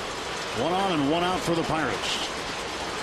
1-2 pitch to Russell Martin from David Price. And that one is stopped by the shortstop Zobrist. To second for 1, back to first too late. What a play by Ben Zobrist. Plays like that help a pitcher have a day like Price is having. Yeah, that was a dandy. It's where you're trying to get some base runners against Price. We've never had more than 1 in any inning, and it looked as if we were going to get a couple aboard here, but Zobrist, a dandy.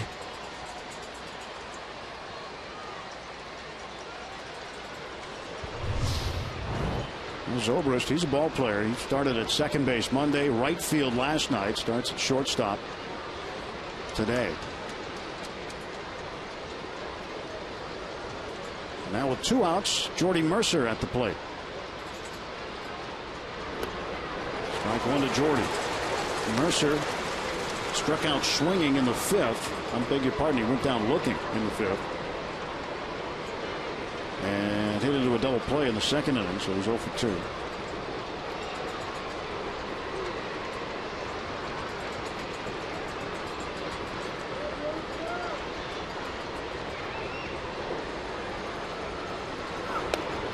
Strike 2.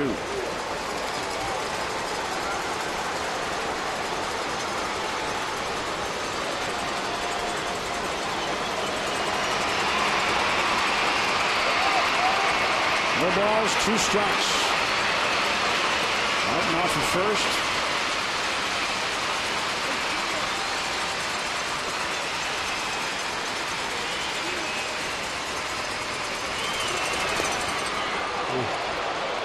A tough take.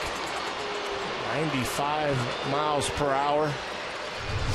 Molina pulls it in a little bit, and that usually shows the umpire that pitch is not a strike. And then again, at the strike zone, Molina just holds it there. He might get the call. Here's another fastball. And the 1-2 to Mercer.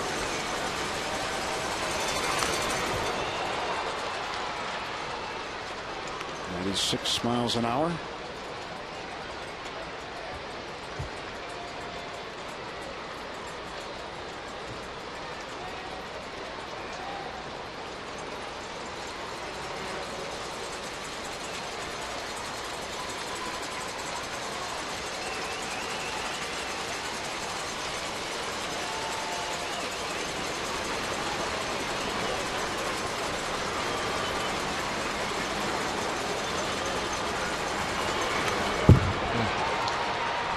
Wasting that little backdoor cutter.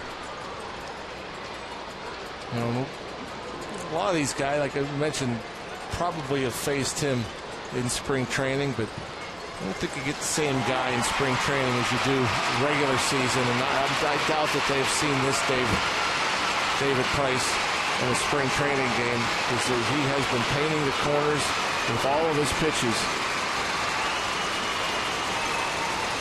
The 1-2 to Mercer. And Jordy to right field. That ball is going to drop for a hit. And Martin stops around second base. Bucks with 2 on, and now the tying run coming to the plate.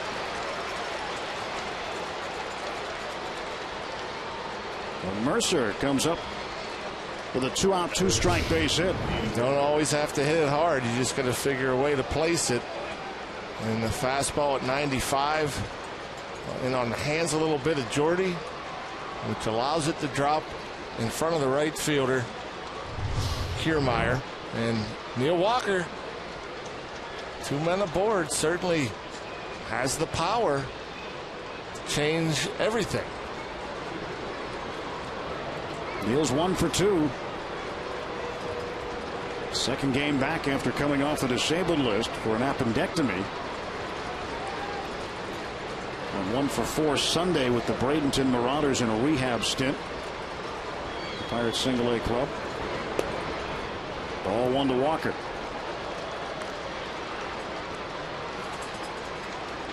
And Walker's been doing a better job this season from the right side.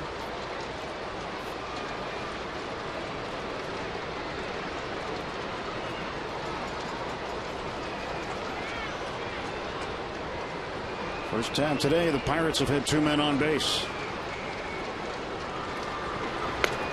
A strike. And it's 1-1. Price changed speeds on Walker. Neal took it for strike 1.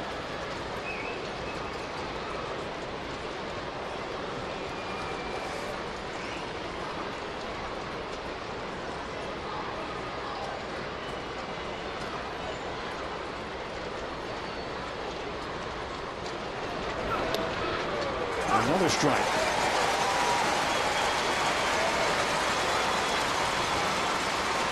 And Price, who has had the last 3 hitters with 2 strikes, hasn't been able to put them away. Got 9 strikeouts.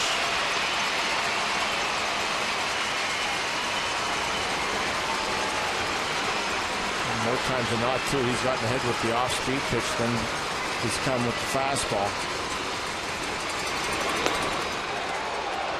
Does it again at 95. Well off the plate.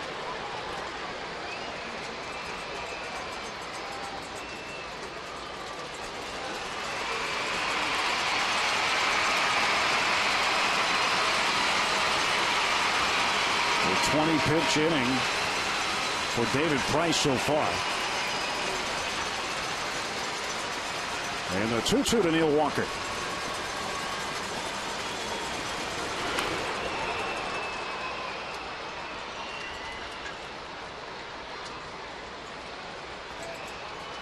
Walker came back yesterday, batted in the cleanup spot. Drove in a run with a sacrifice fly, was 0 for 3. Won't be surprised against righties to see Neal hitting cleanup most of the rest of the way.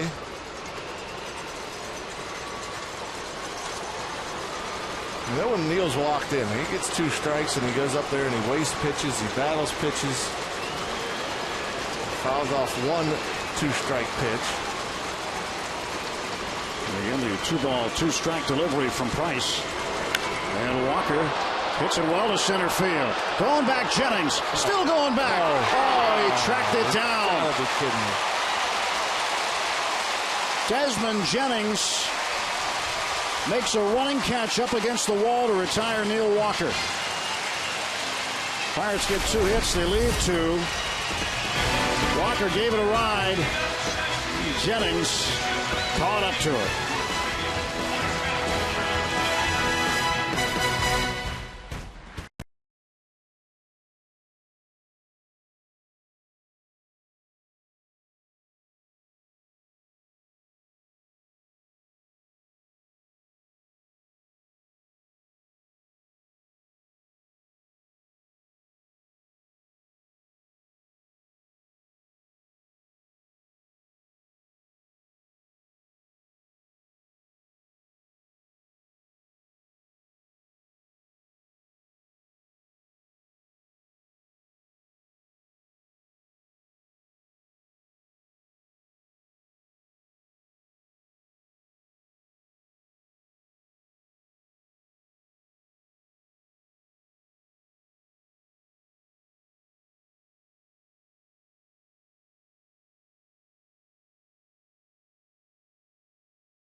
Inning, Neal Walker almost got the Pirates on the board here. His 2-strike pitch. Yeah, he hits it well. It didn't seem like the ball carries that well here, but still thought he had a chance at getting it up off the wall, and it would have got to the base of the wall if Jennings wasn't able to run it down. A big jump, great angle. Took a look to see where the wall was, so he knew he had enough room, and his pitcher, David Price, appreciates it. That changes everything. That hits, that scores 2. Standing ovation for Jennings from Price. Foul ball by Forsythe and count 0-2. Meantime, Charlie Morton with 8 strikeouts in the game, being upstaged by Price today due to the 3-run first inning. You take away that 3-run first inning. I know you can't, but if you do, Charlie's having one of his better outings from innings 2 through 6. Yeah. You think about it, our center fielder, inches away from changing the whole first inning. Andrew had to go a long way. A triple by Zobrist that hit off the end of his glove. If McCutchen makes that play, we may be knotted up at 0.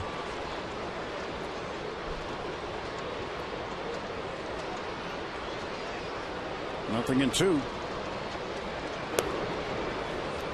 ball, 2 strikes to Logan Forsythe.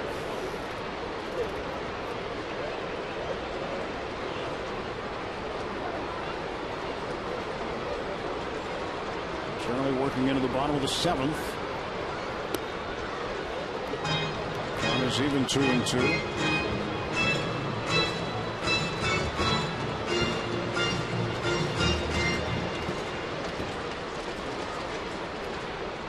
Good to see Walker back here in the lineup. He's going to use that power that he's got, help win some ball games here the rest of the way. Yeah, pretty good swing on that one too. Boy, frustrated obviously. He likes driving in those runs. Payoff pitch, and Forsythe down on strikes. And Charlie Morton has matched David Price in the strikeout department. That's 9. It's a race to see who'll be the first to get to 10 today. Forsythe, I think, guessing strike. Swung at this before he recognized location. Pitch well down. You don't see that very often. The good sinker ballers like Morton or Jared Hughes, every now and again you'll see a big league hitter swinging a fastball that's almost in the dirt. Pretty rare. Molina is 1 for 2. Takes ball 1.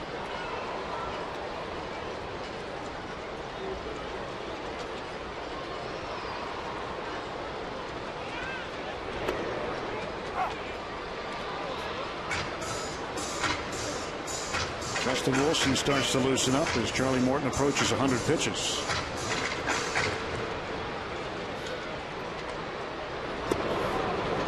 His pitch number 100, good for strike 2.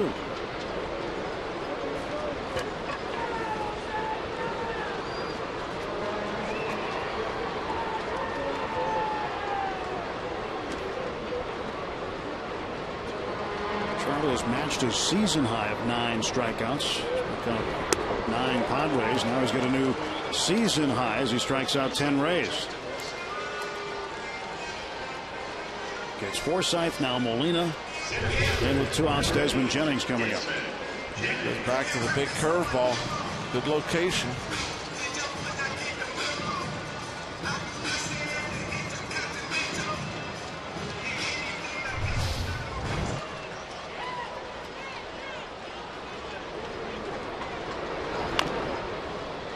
Bouncer foul.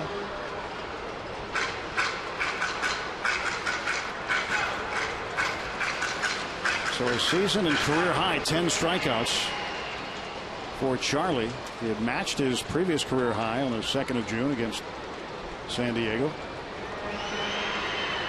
0-1.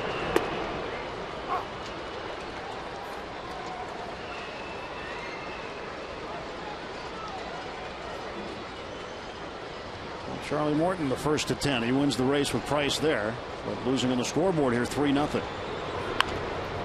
Ground ball foul.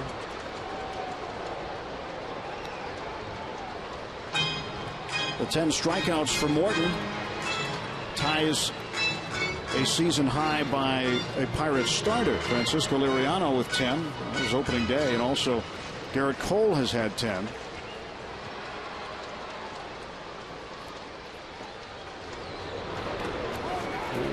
Did he go? No.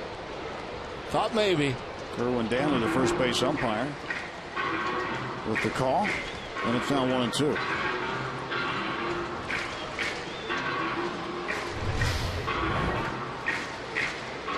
Nah, not even close.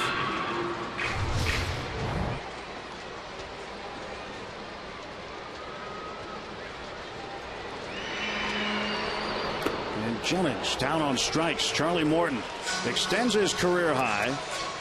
11 strikeouts for Charlie. Pirates need some runs.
Telecast is presented by the authority of the Pittsburgh Pirates and may not be reproduced or retransmitted in any form.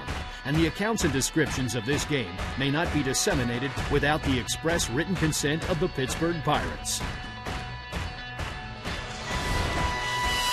Charlie Morton with 11 strikeouts, most by a Pirates starter this season, and the most since A.J. Burnett struck out 12 Cincinnati Reds last September 21st. Ray Surridge and Charlie having a few words. Pirates have to get on the scoreboard now against David Price, who's got 9 strikeouts. And he starts off Barnes with 1. And Charlie getting a handshake from the skipper. So that means his day will come to an end. And the Pirates would like to do something to get him off the hook. Yeah, it's 9th start out of his last 11 where he's allowed 2 earned runs or fewer. 0-2 to Barnes.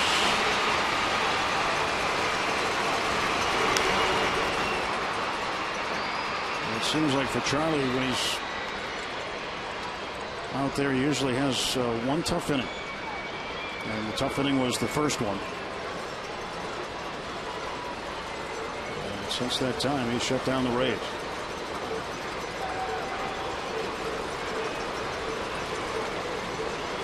First pitch for Price. And that's strikeout number 10. And David Price is the first pitcher with 5 straight 10-plus strikeout games since Johan Santana was with the Twins and did it in 2004. Climb the ladder on Kurt Varmus, still throwing hard.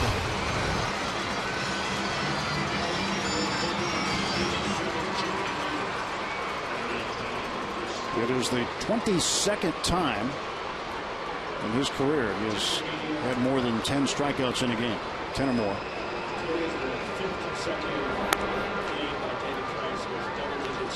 So 1 ball and no strikes to Chris Stewart. last major league pitcher to record 5 straight double-digit strikeout games. 8 double-digit strikeout games this year for David Price to lead the majors. As Stewart pops out to Zobrist at shortstop, and there are 2 away.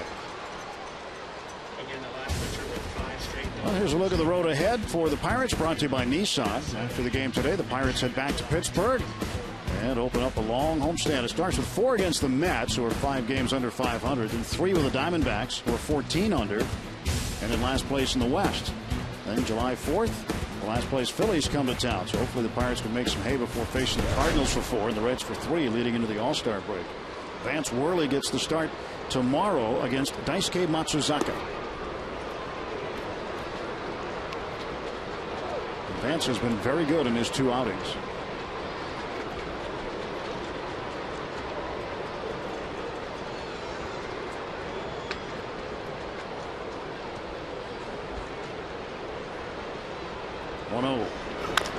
A bouncer that goes fouled on the first base side. Blanco's last chance to perhaps to get on base.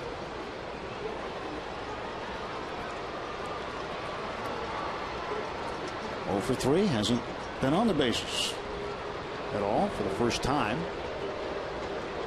Trying to change that now. 1-1 pitch. Ball and 2 strikes. Oh, we thought we might see some strikeouts today, Rock, but we've seen 21 combined. Yeah, wasn't expecting that. Charlie again had the good curveball and placed the fastball nicely. Don't typically see him strike out a bunch. I guess it's not surprising to see Price at 10.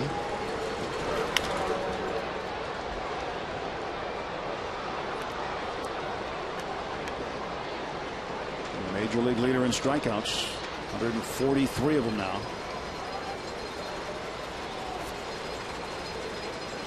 Yeah, it'll be interesting to see if he can get to 300.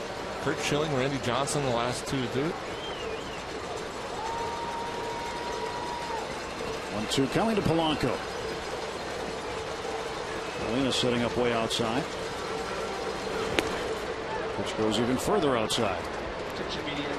Today's paid attendance 23,761.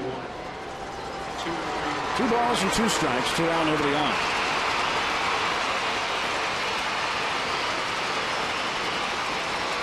Should be the 109th pitch, so he's right around his average. There is action in the Rays pen now. As Polanco goes down on strikes. That's strikeout number 11. David Price in double digits again. Going to the bottom of the 8th. Rays up 3 runs.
Yeah, you got me, Jamie. 1, 2, 3.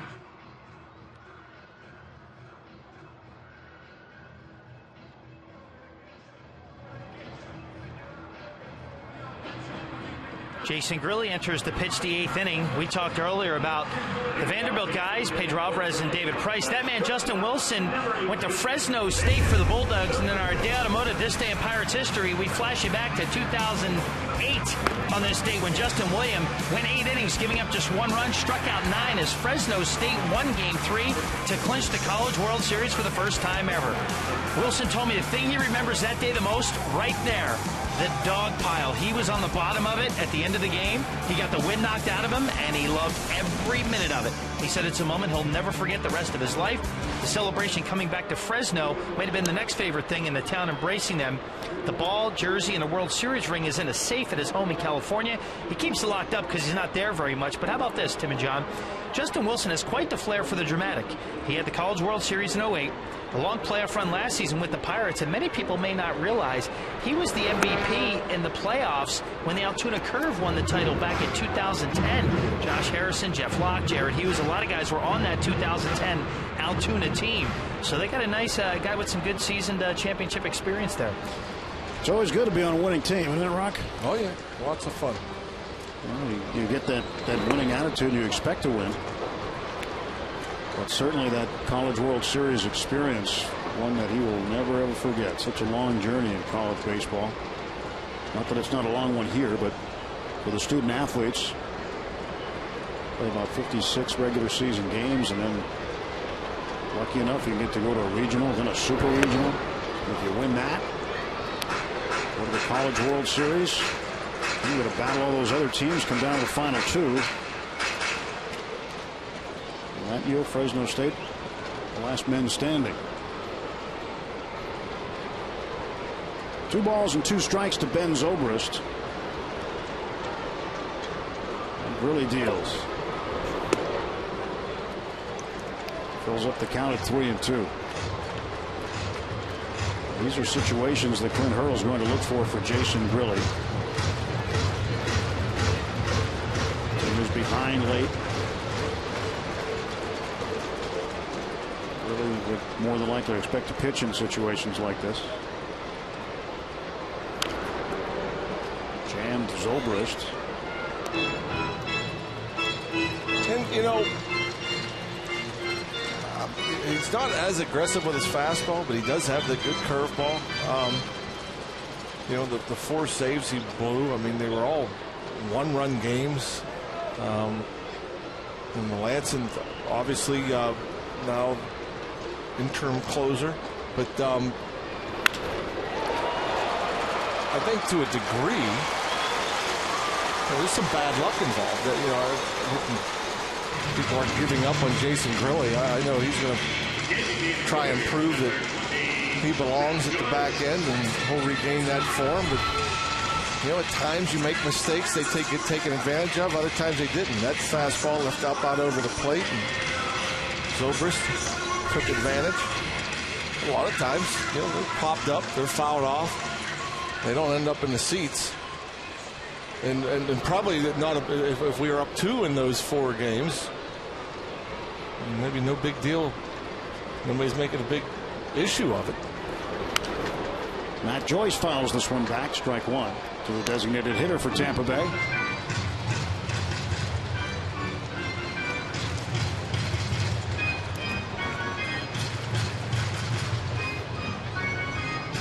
Pirates will only use the designated hitter, I believe, once more this year in one other series. That'll be in Detroit in August, 2-game series. The rest of the interleague games for the Pirates will be at PNC Park. Detroit will be in for 2. That back-to-back 2-2 series in August. He'll probably play a doubleheader in Detroit. Every outdoor American League city we do. It's just the way it goes. Joyce swing and a miss. That's strike 2. In Baltimore, that was pretty crazy. We were in Baltimore for parts of 6 days and played in one of them. That was amazing. Got in on a Sunday night, left early Friday morning. Yep. Played doubleheader. Scheduled off day there on the Monday. Tuesday and Wednesday's games were rained out. It had to stay an extra day. and change hotels.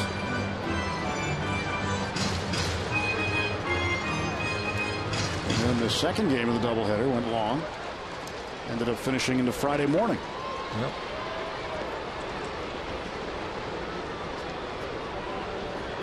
Nothing and 2 to Matt Joyce. Nobody out. Zobrist at first. Comes back and out of play. And then the next interleague series after the Detroit series in August will be in September at PNC Park when the Pirates play the Boston Red Sox. September 16th, 17th, and 18th. But no DH in that one. Their pitchers will have to hit.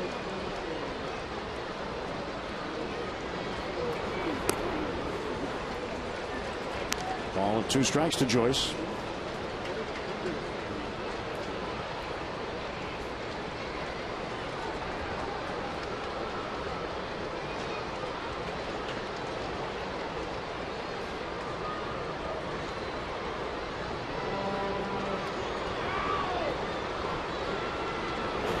And 2 bounced foul. Long at bat for a 3-pitch count, 1-2. That's the other thing too, as far as Jason Grilli, the last 0-2 pitch is taken for a ball down and in. He's had chases on that before. That 1-2 breaking ball was pretty good location and was wasted. Working Joyce up in the zone. And got him that time. The chase went upstairs. And Grilli strikes him out.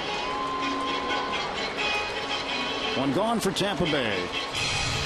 I used to see a lot of this from Grilli. The high cheese. The late life coming out of his hand, hard to lay off.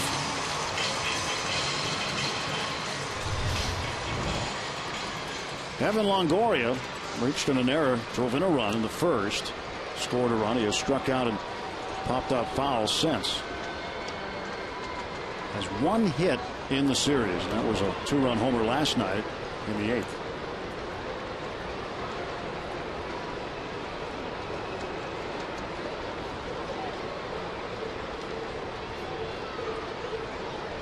Longoria made a great defensive play back in the 3rd inning. Chasing down a foul ball almost into the stands. He had to leap over the wall at the last moment. Off the bat of Polanco.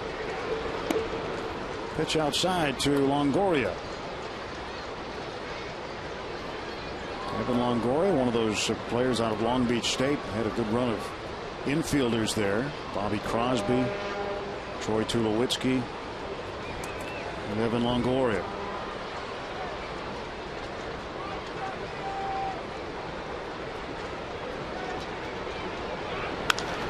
Runner was moving. This one is hit to the gap. Zobrist will stop at third. And with 1 out, the Rays have runners at the corners. Base hit for Longoria.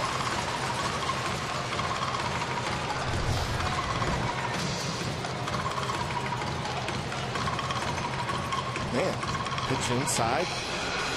Fights it off and hits it that far out in the right center field.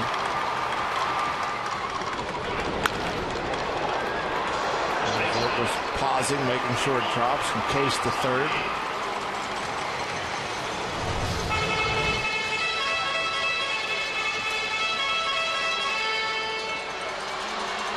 Zobrist to third. And at the plate, it is James Loney.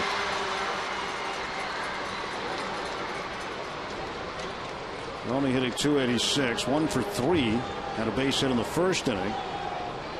Popped up to Barnes in the third and grounded out to Sanchez at first in the 6th. Snap throw back to first base, and Longoria gets back there. Stewart using the left-handed hitter Loney as a screen.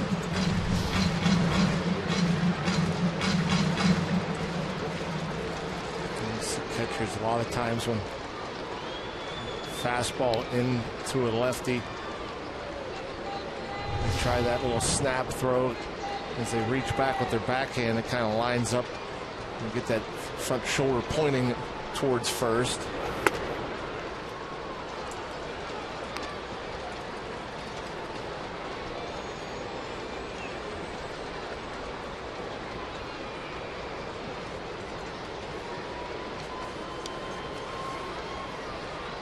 Jason Grilli pitching in the 8th. 1 out and 2 on. 2-0 to Loney. It's 2-1.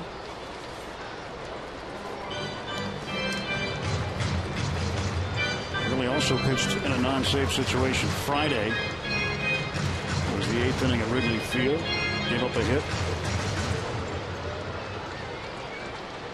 He converted 6 straight save opportunities after suffering a blown save Thursday against Cincinnati when he gave up a home run to Devin Mesoraco of the Reds.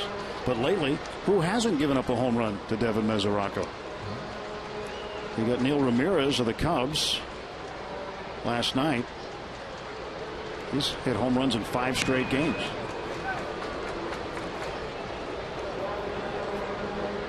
He could put up some impressive numbers if he could stay healthy. Already putting up impressive numbers. He's had 2 stints on the DL this year. Reds catcher. 2 balls and 1 strike to James Loney.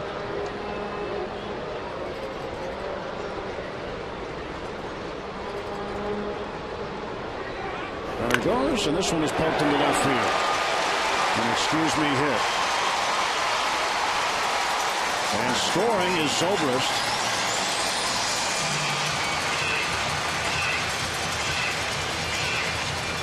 It is now 4-0.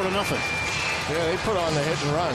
What's interesting is before Jason Grilli delivered that pitch, Loney stepped out. A backdoor breaking ball, he reaches and slaps that way. But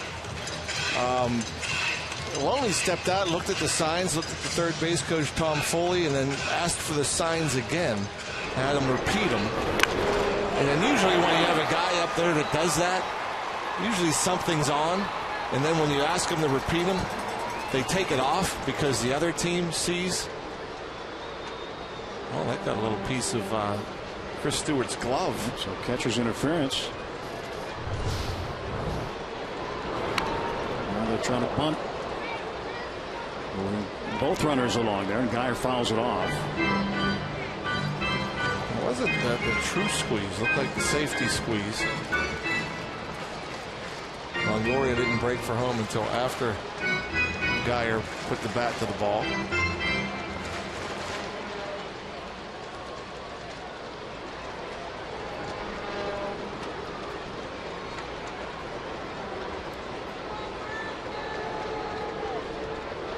Geyer was plunked in the right bicep in the first inning. Was grounded out twice to Barnes. 0-2 the count.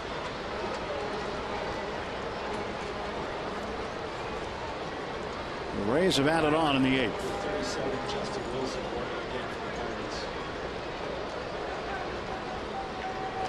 Justin Wilson back up for the 2nd time.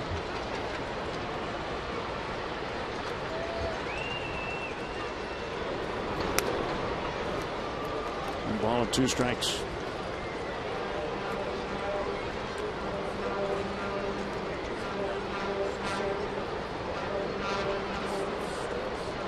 So Grilli is already on the hill, but Stewart comes out to give the external signs in front of the plate, and Grilli will step off.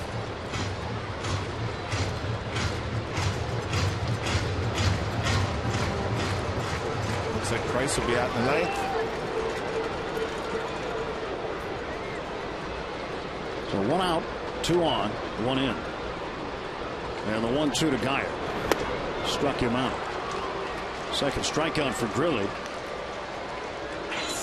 And there are 2 men out for Kevin Kiermaier. He'll come up next to face Jason. Again with the fastball. Elevates it. The late finish.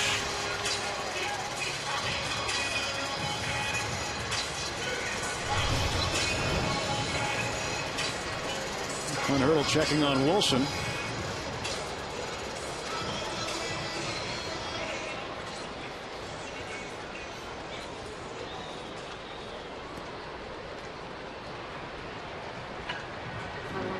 Rojas was on the phone with the manager in the dugout. Now he's giving Wilson some sort of word. Runners at the corners and 2 men out. The pitch coming to Kiermaier.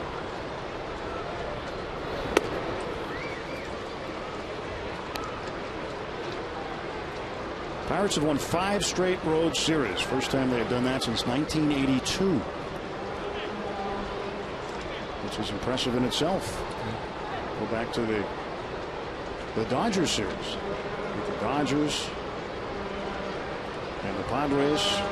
Beat the Marlins 2 out of 3. Beat the Cubs 2 out of 3. And are in position to at least win 2 out of 3 against the Rays, unless they have a big ninth. Nice to win series. I'd like to see, a sweep or 2 mixed in. Change up.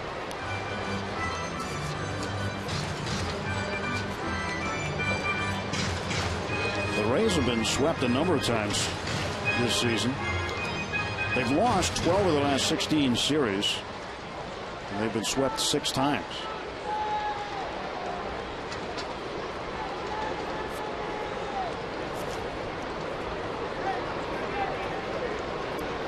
Ball and a strike to Kiermaier.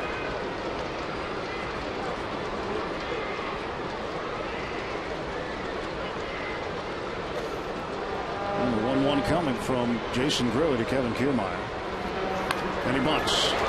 Charging is Barnes. Bare hands, throws late. Kiermaier beats it out. Longoria scores. And it's now 5-0 Tampa Bay.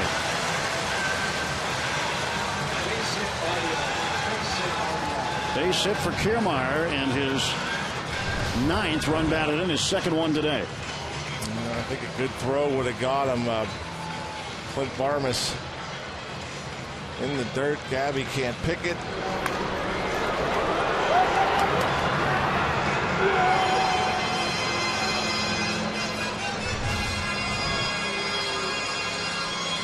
Clint Hurdle has relieved Jason Grilli of duty after 2/3 of an inning. Justin Wilson coming on.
Honoring the life and career of Ralph Kiner tomorrow when the Bucs take on the Mets. The evening kicks off with Inside Pirates Baseball, Ralph Kiner, and continues throughout the broadcast as we bring you interviews from Kiner's former teammates, friends, and people from his hometown. Ralph Kiner Day tomorrow starting at 6 on Root Sports. Pirates and Mets from PNC Park. Game 1 of that 4-game set. Now Justin Wilson takes over for Grilli. Hook still open on Grilli. 2 men on base. Wilson inherits them. And the pitch inside to Logan Forsythe. Grilli just 2/3 of an inning job. 4 hits. 2 earned runs to the moment. Again, that ball wasn't exactly crushed against him. Longoria, kind of a jam shot in the right center. A little flare off the end of the Bataloni. The bunt hit. That thing's not going Grilli's way, and I'm sure Justin Wilson would like to come in and get this final out, leave Jason's runners out there.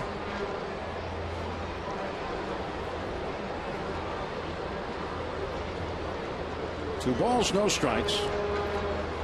Forsythe has struck out twice today, grounded out once, 0 for 3. 2-1 now. When the Pirates come to the plate in the top of the 9th inning, it'll be 2, 3, and 4. Harrison, McCutchen, and Sanchez. And no Starling Marte today after suffering concussion-like symptoms. Contact at second base last night on a stolen base attempt. 3-1 to Forsythe. Now Wilson a pitch away from loading the bases. Here's Starling. Reports today he's okay.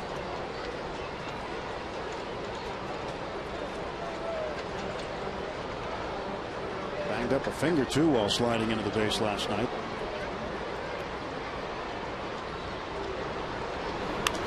3-2. I think we'd expect Marte to be back tomorrow night at home. Also, in case you missed it, before the game, Clint Hurdle announcing that Garrett Cole will come off the disabled list on Saturday. So we'll see a little shuffle in the rotation, but nice to have Garrett Cole back. Nice to see that he's healthy and strong.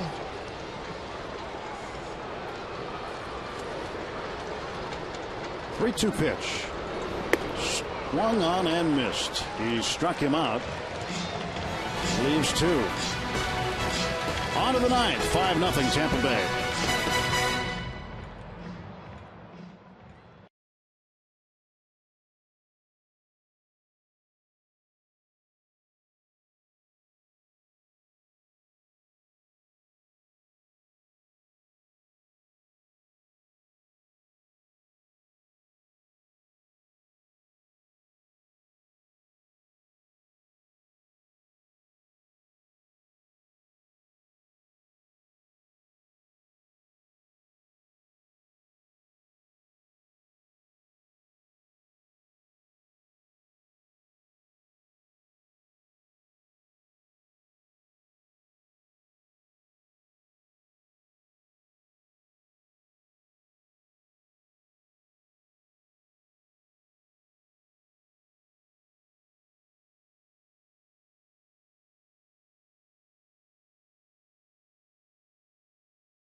Bay, no runs on 4 hits for the Pirates. They've been somewhat stymied today by David Price. Price with 11 strikeouts and is out there in the 9th looking for his 3rd complete game of the season.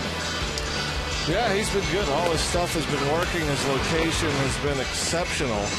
You know, the velocity, the breaking balls, slider, curveball, the changeup, and keeping the guys off balance, getting some chases. Good stuff, and a little surprised actually he's coming out for the 9th. I mean, see if the Pirates, got through the bottom of the 8th rather quickly, then he only sits down for a couple of minutes, 5 minutes or so. But that was a long inning after throwing 109 pitches, and sitting around for 20 or so minutes. I was going to say, isn't it more than 109 inches from the mound to the plate? A little more than 109 inches. A little more. Jake McGee warming up in the bullpen, lefty. Just in case. Here's the 0-1. Now it's 0-2 to Josh. Harrison 1 for 3. Stole a base. Things started looking okay for the Pirates in the first inning when Harrison, the second batter of the game, got a base hit and then stole second. Looked like a repeat of the first couple of games in this series, but after that, Price shut it down.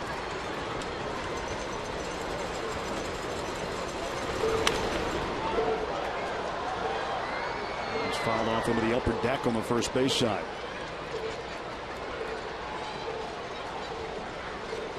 Well, tomorrow night, Rock, back to outdoor baseball with no DH. Back to the best ballpark in America. Always love going home. You're working tomorrow, huh? Yep. 0-2 pitch. Spins Josh out of the way, 1-2. You remember where the park is? I do. Glass is a very important event. You will not make it. And the 1-2 delivery. Harrison just stays alive.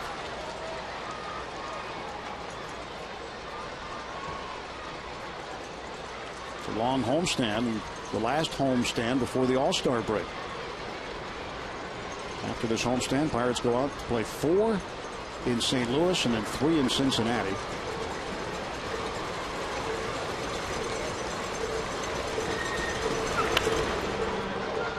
So the All-Star break around the corner, and believe it or not, Saturday is the halfway mark. It's game number 81. Yeah, it's flown by. And hopefully with a large chunk of games coming at home, I think 17 of the next 24 are at home, Pirates can make that run, get away from this 500 mark, and get up a handful, a dozen games above, and that didn't feel good. The breaking ball was just kept running in on Josh Harrison, and fouled it off one of his legs. He is in some pain right now. Ouch.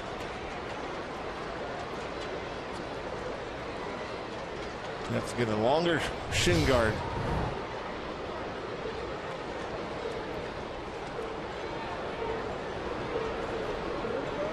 Maybe 2 of those.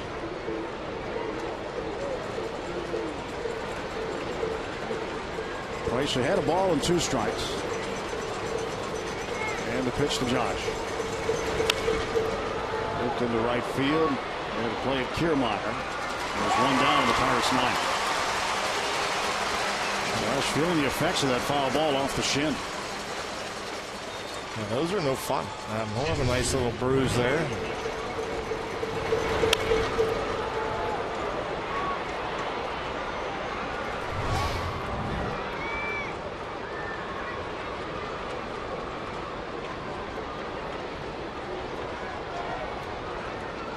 Down in the ninth, and McCutchen facing Price. Andrew hasn't been on base today. Struck out, grounded out, flied out. Well, Tom's are checking on Harrison. You don't even want him to come near you. Just tell him to stay away. Nothing he could do for you. Price delivers 0-1. It's inside. 1 ball, 1 strike to Kutch.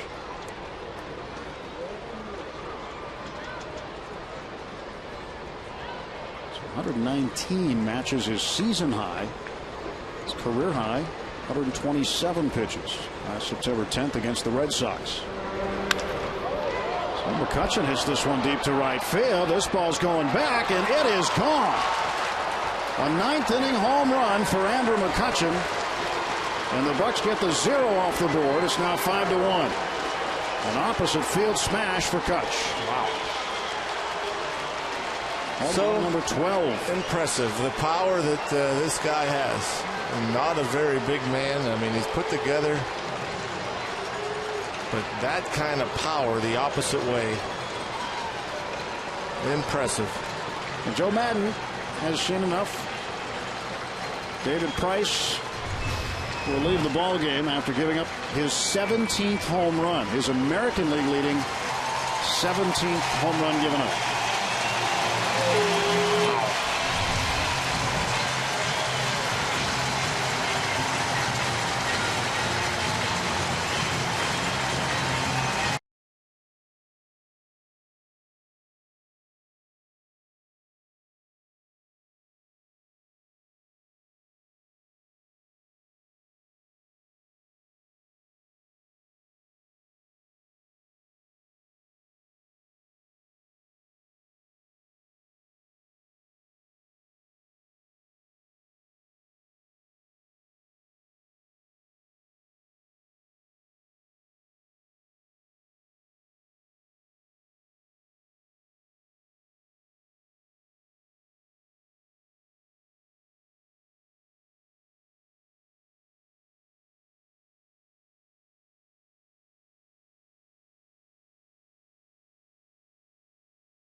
The board 5-1, 1 out in the ninth, and the lefty Jake McGee will try to finish things up for Tampa Bay.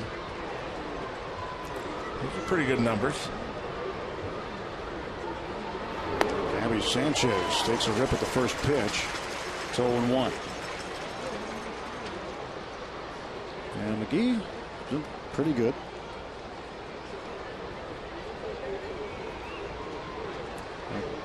Joe Madden has been campaigning for him to be selected as an all-star. See how the uniform? I don't know. What are you looking at? White shoes. You're allowed to wear white shoes. There might be enough black on them. There's some. I don't know. They look more white than they do black.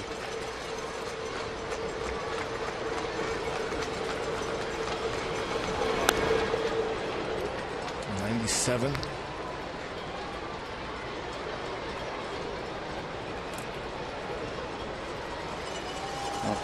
His pants are covering up half his shoes on the backside, but if he just had to hold a pair of shoes up like that and say they're black or white, you'd probably say white.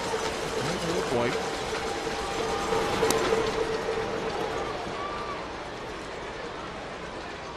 Just everywhere you go, it's amazing to see these guys, the arms, everybody. Doesn't matter, right side, left side. 95, 96, 97 miles per hour.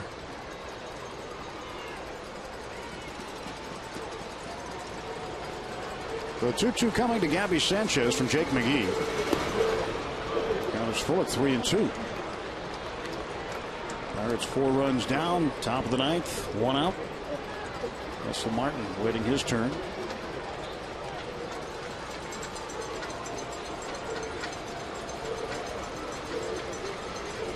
McGee replacing David Price, who threw a season high 120 pitches. 3-2 popped up foul. And that ball will get into the seats. And the 120th pitch for Price also ended up in the seats, but in the right field seats for a home run off the bat of McCutchen. At certain times there's some balls hit here that you expect to go a little bit further. And you think, oh, it might be the environment, who knows. Ball just doesn't carry inside this dome, and then Andrew gets one. Puts it the other way and realize it's not the ballpark. So strong. And that's where he's good. When he's taking that pitch on the outer half of the plate and driving it into the opposite gap. Usually when he's hitting it out of the ballpark, he's collecting the RBIs. Payoff pitch from Jake McGee. Strike 3 call.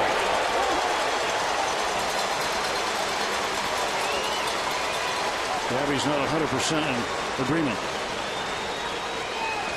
Now the Pirates down to their last out today.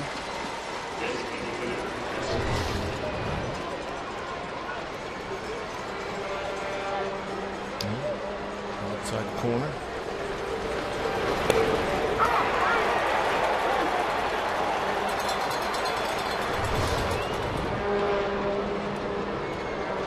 Two out, and now McGee facing Russell Martin.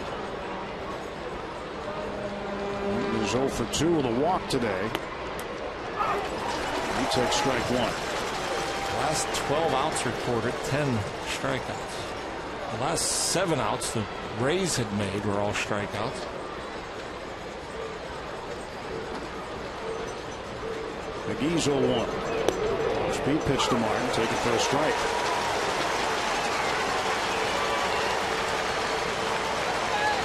They're on the hook. And now the Bucks down to the last strike.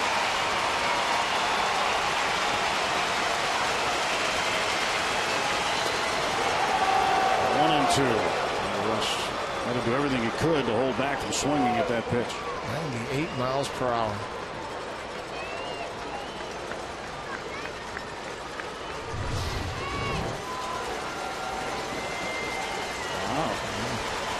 Russ got a call. Sometimes the umpires take care of the catchers. One 2. Oh, it's even.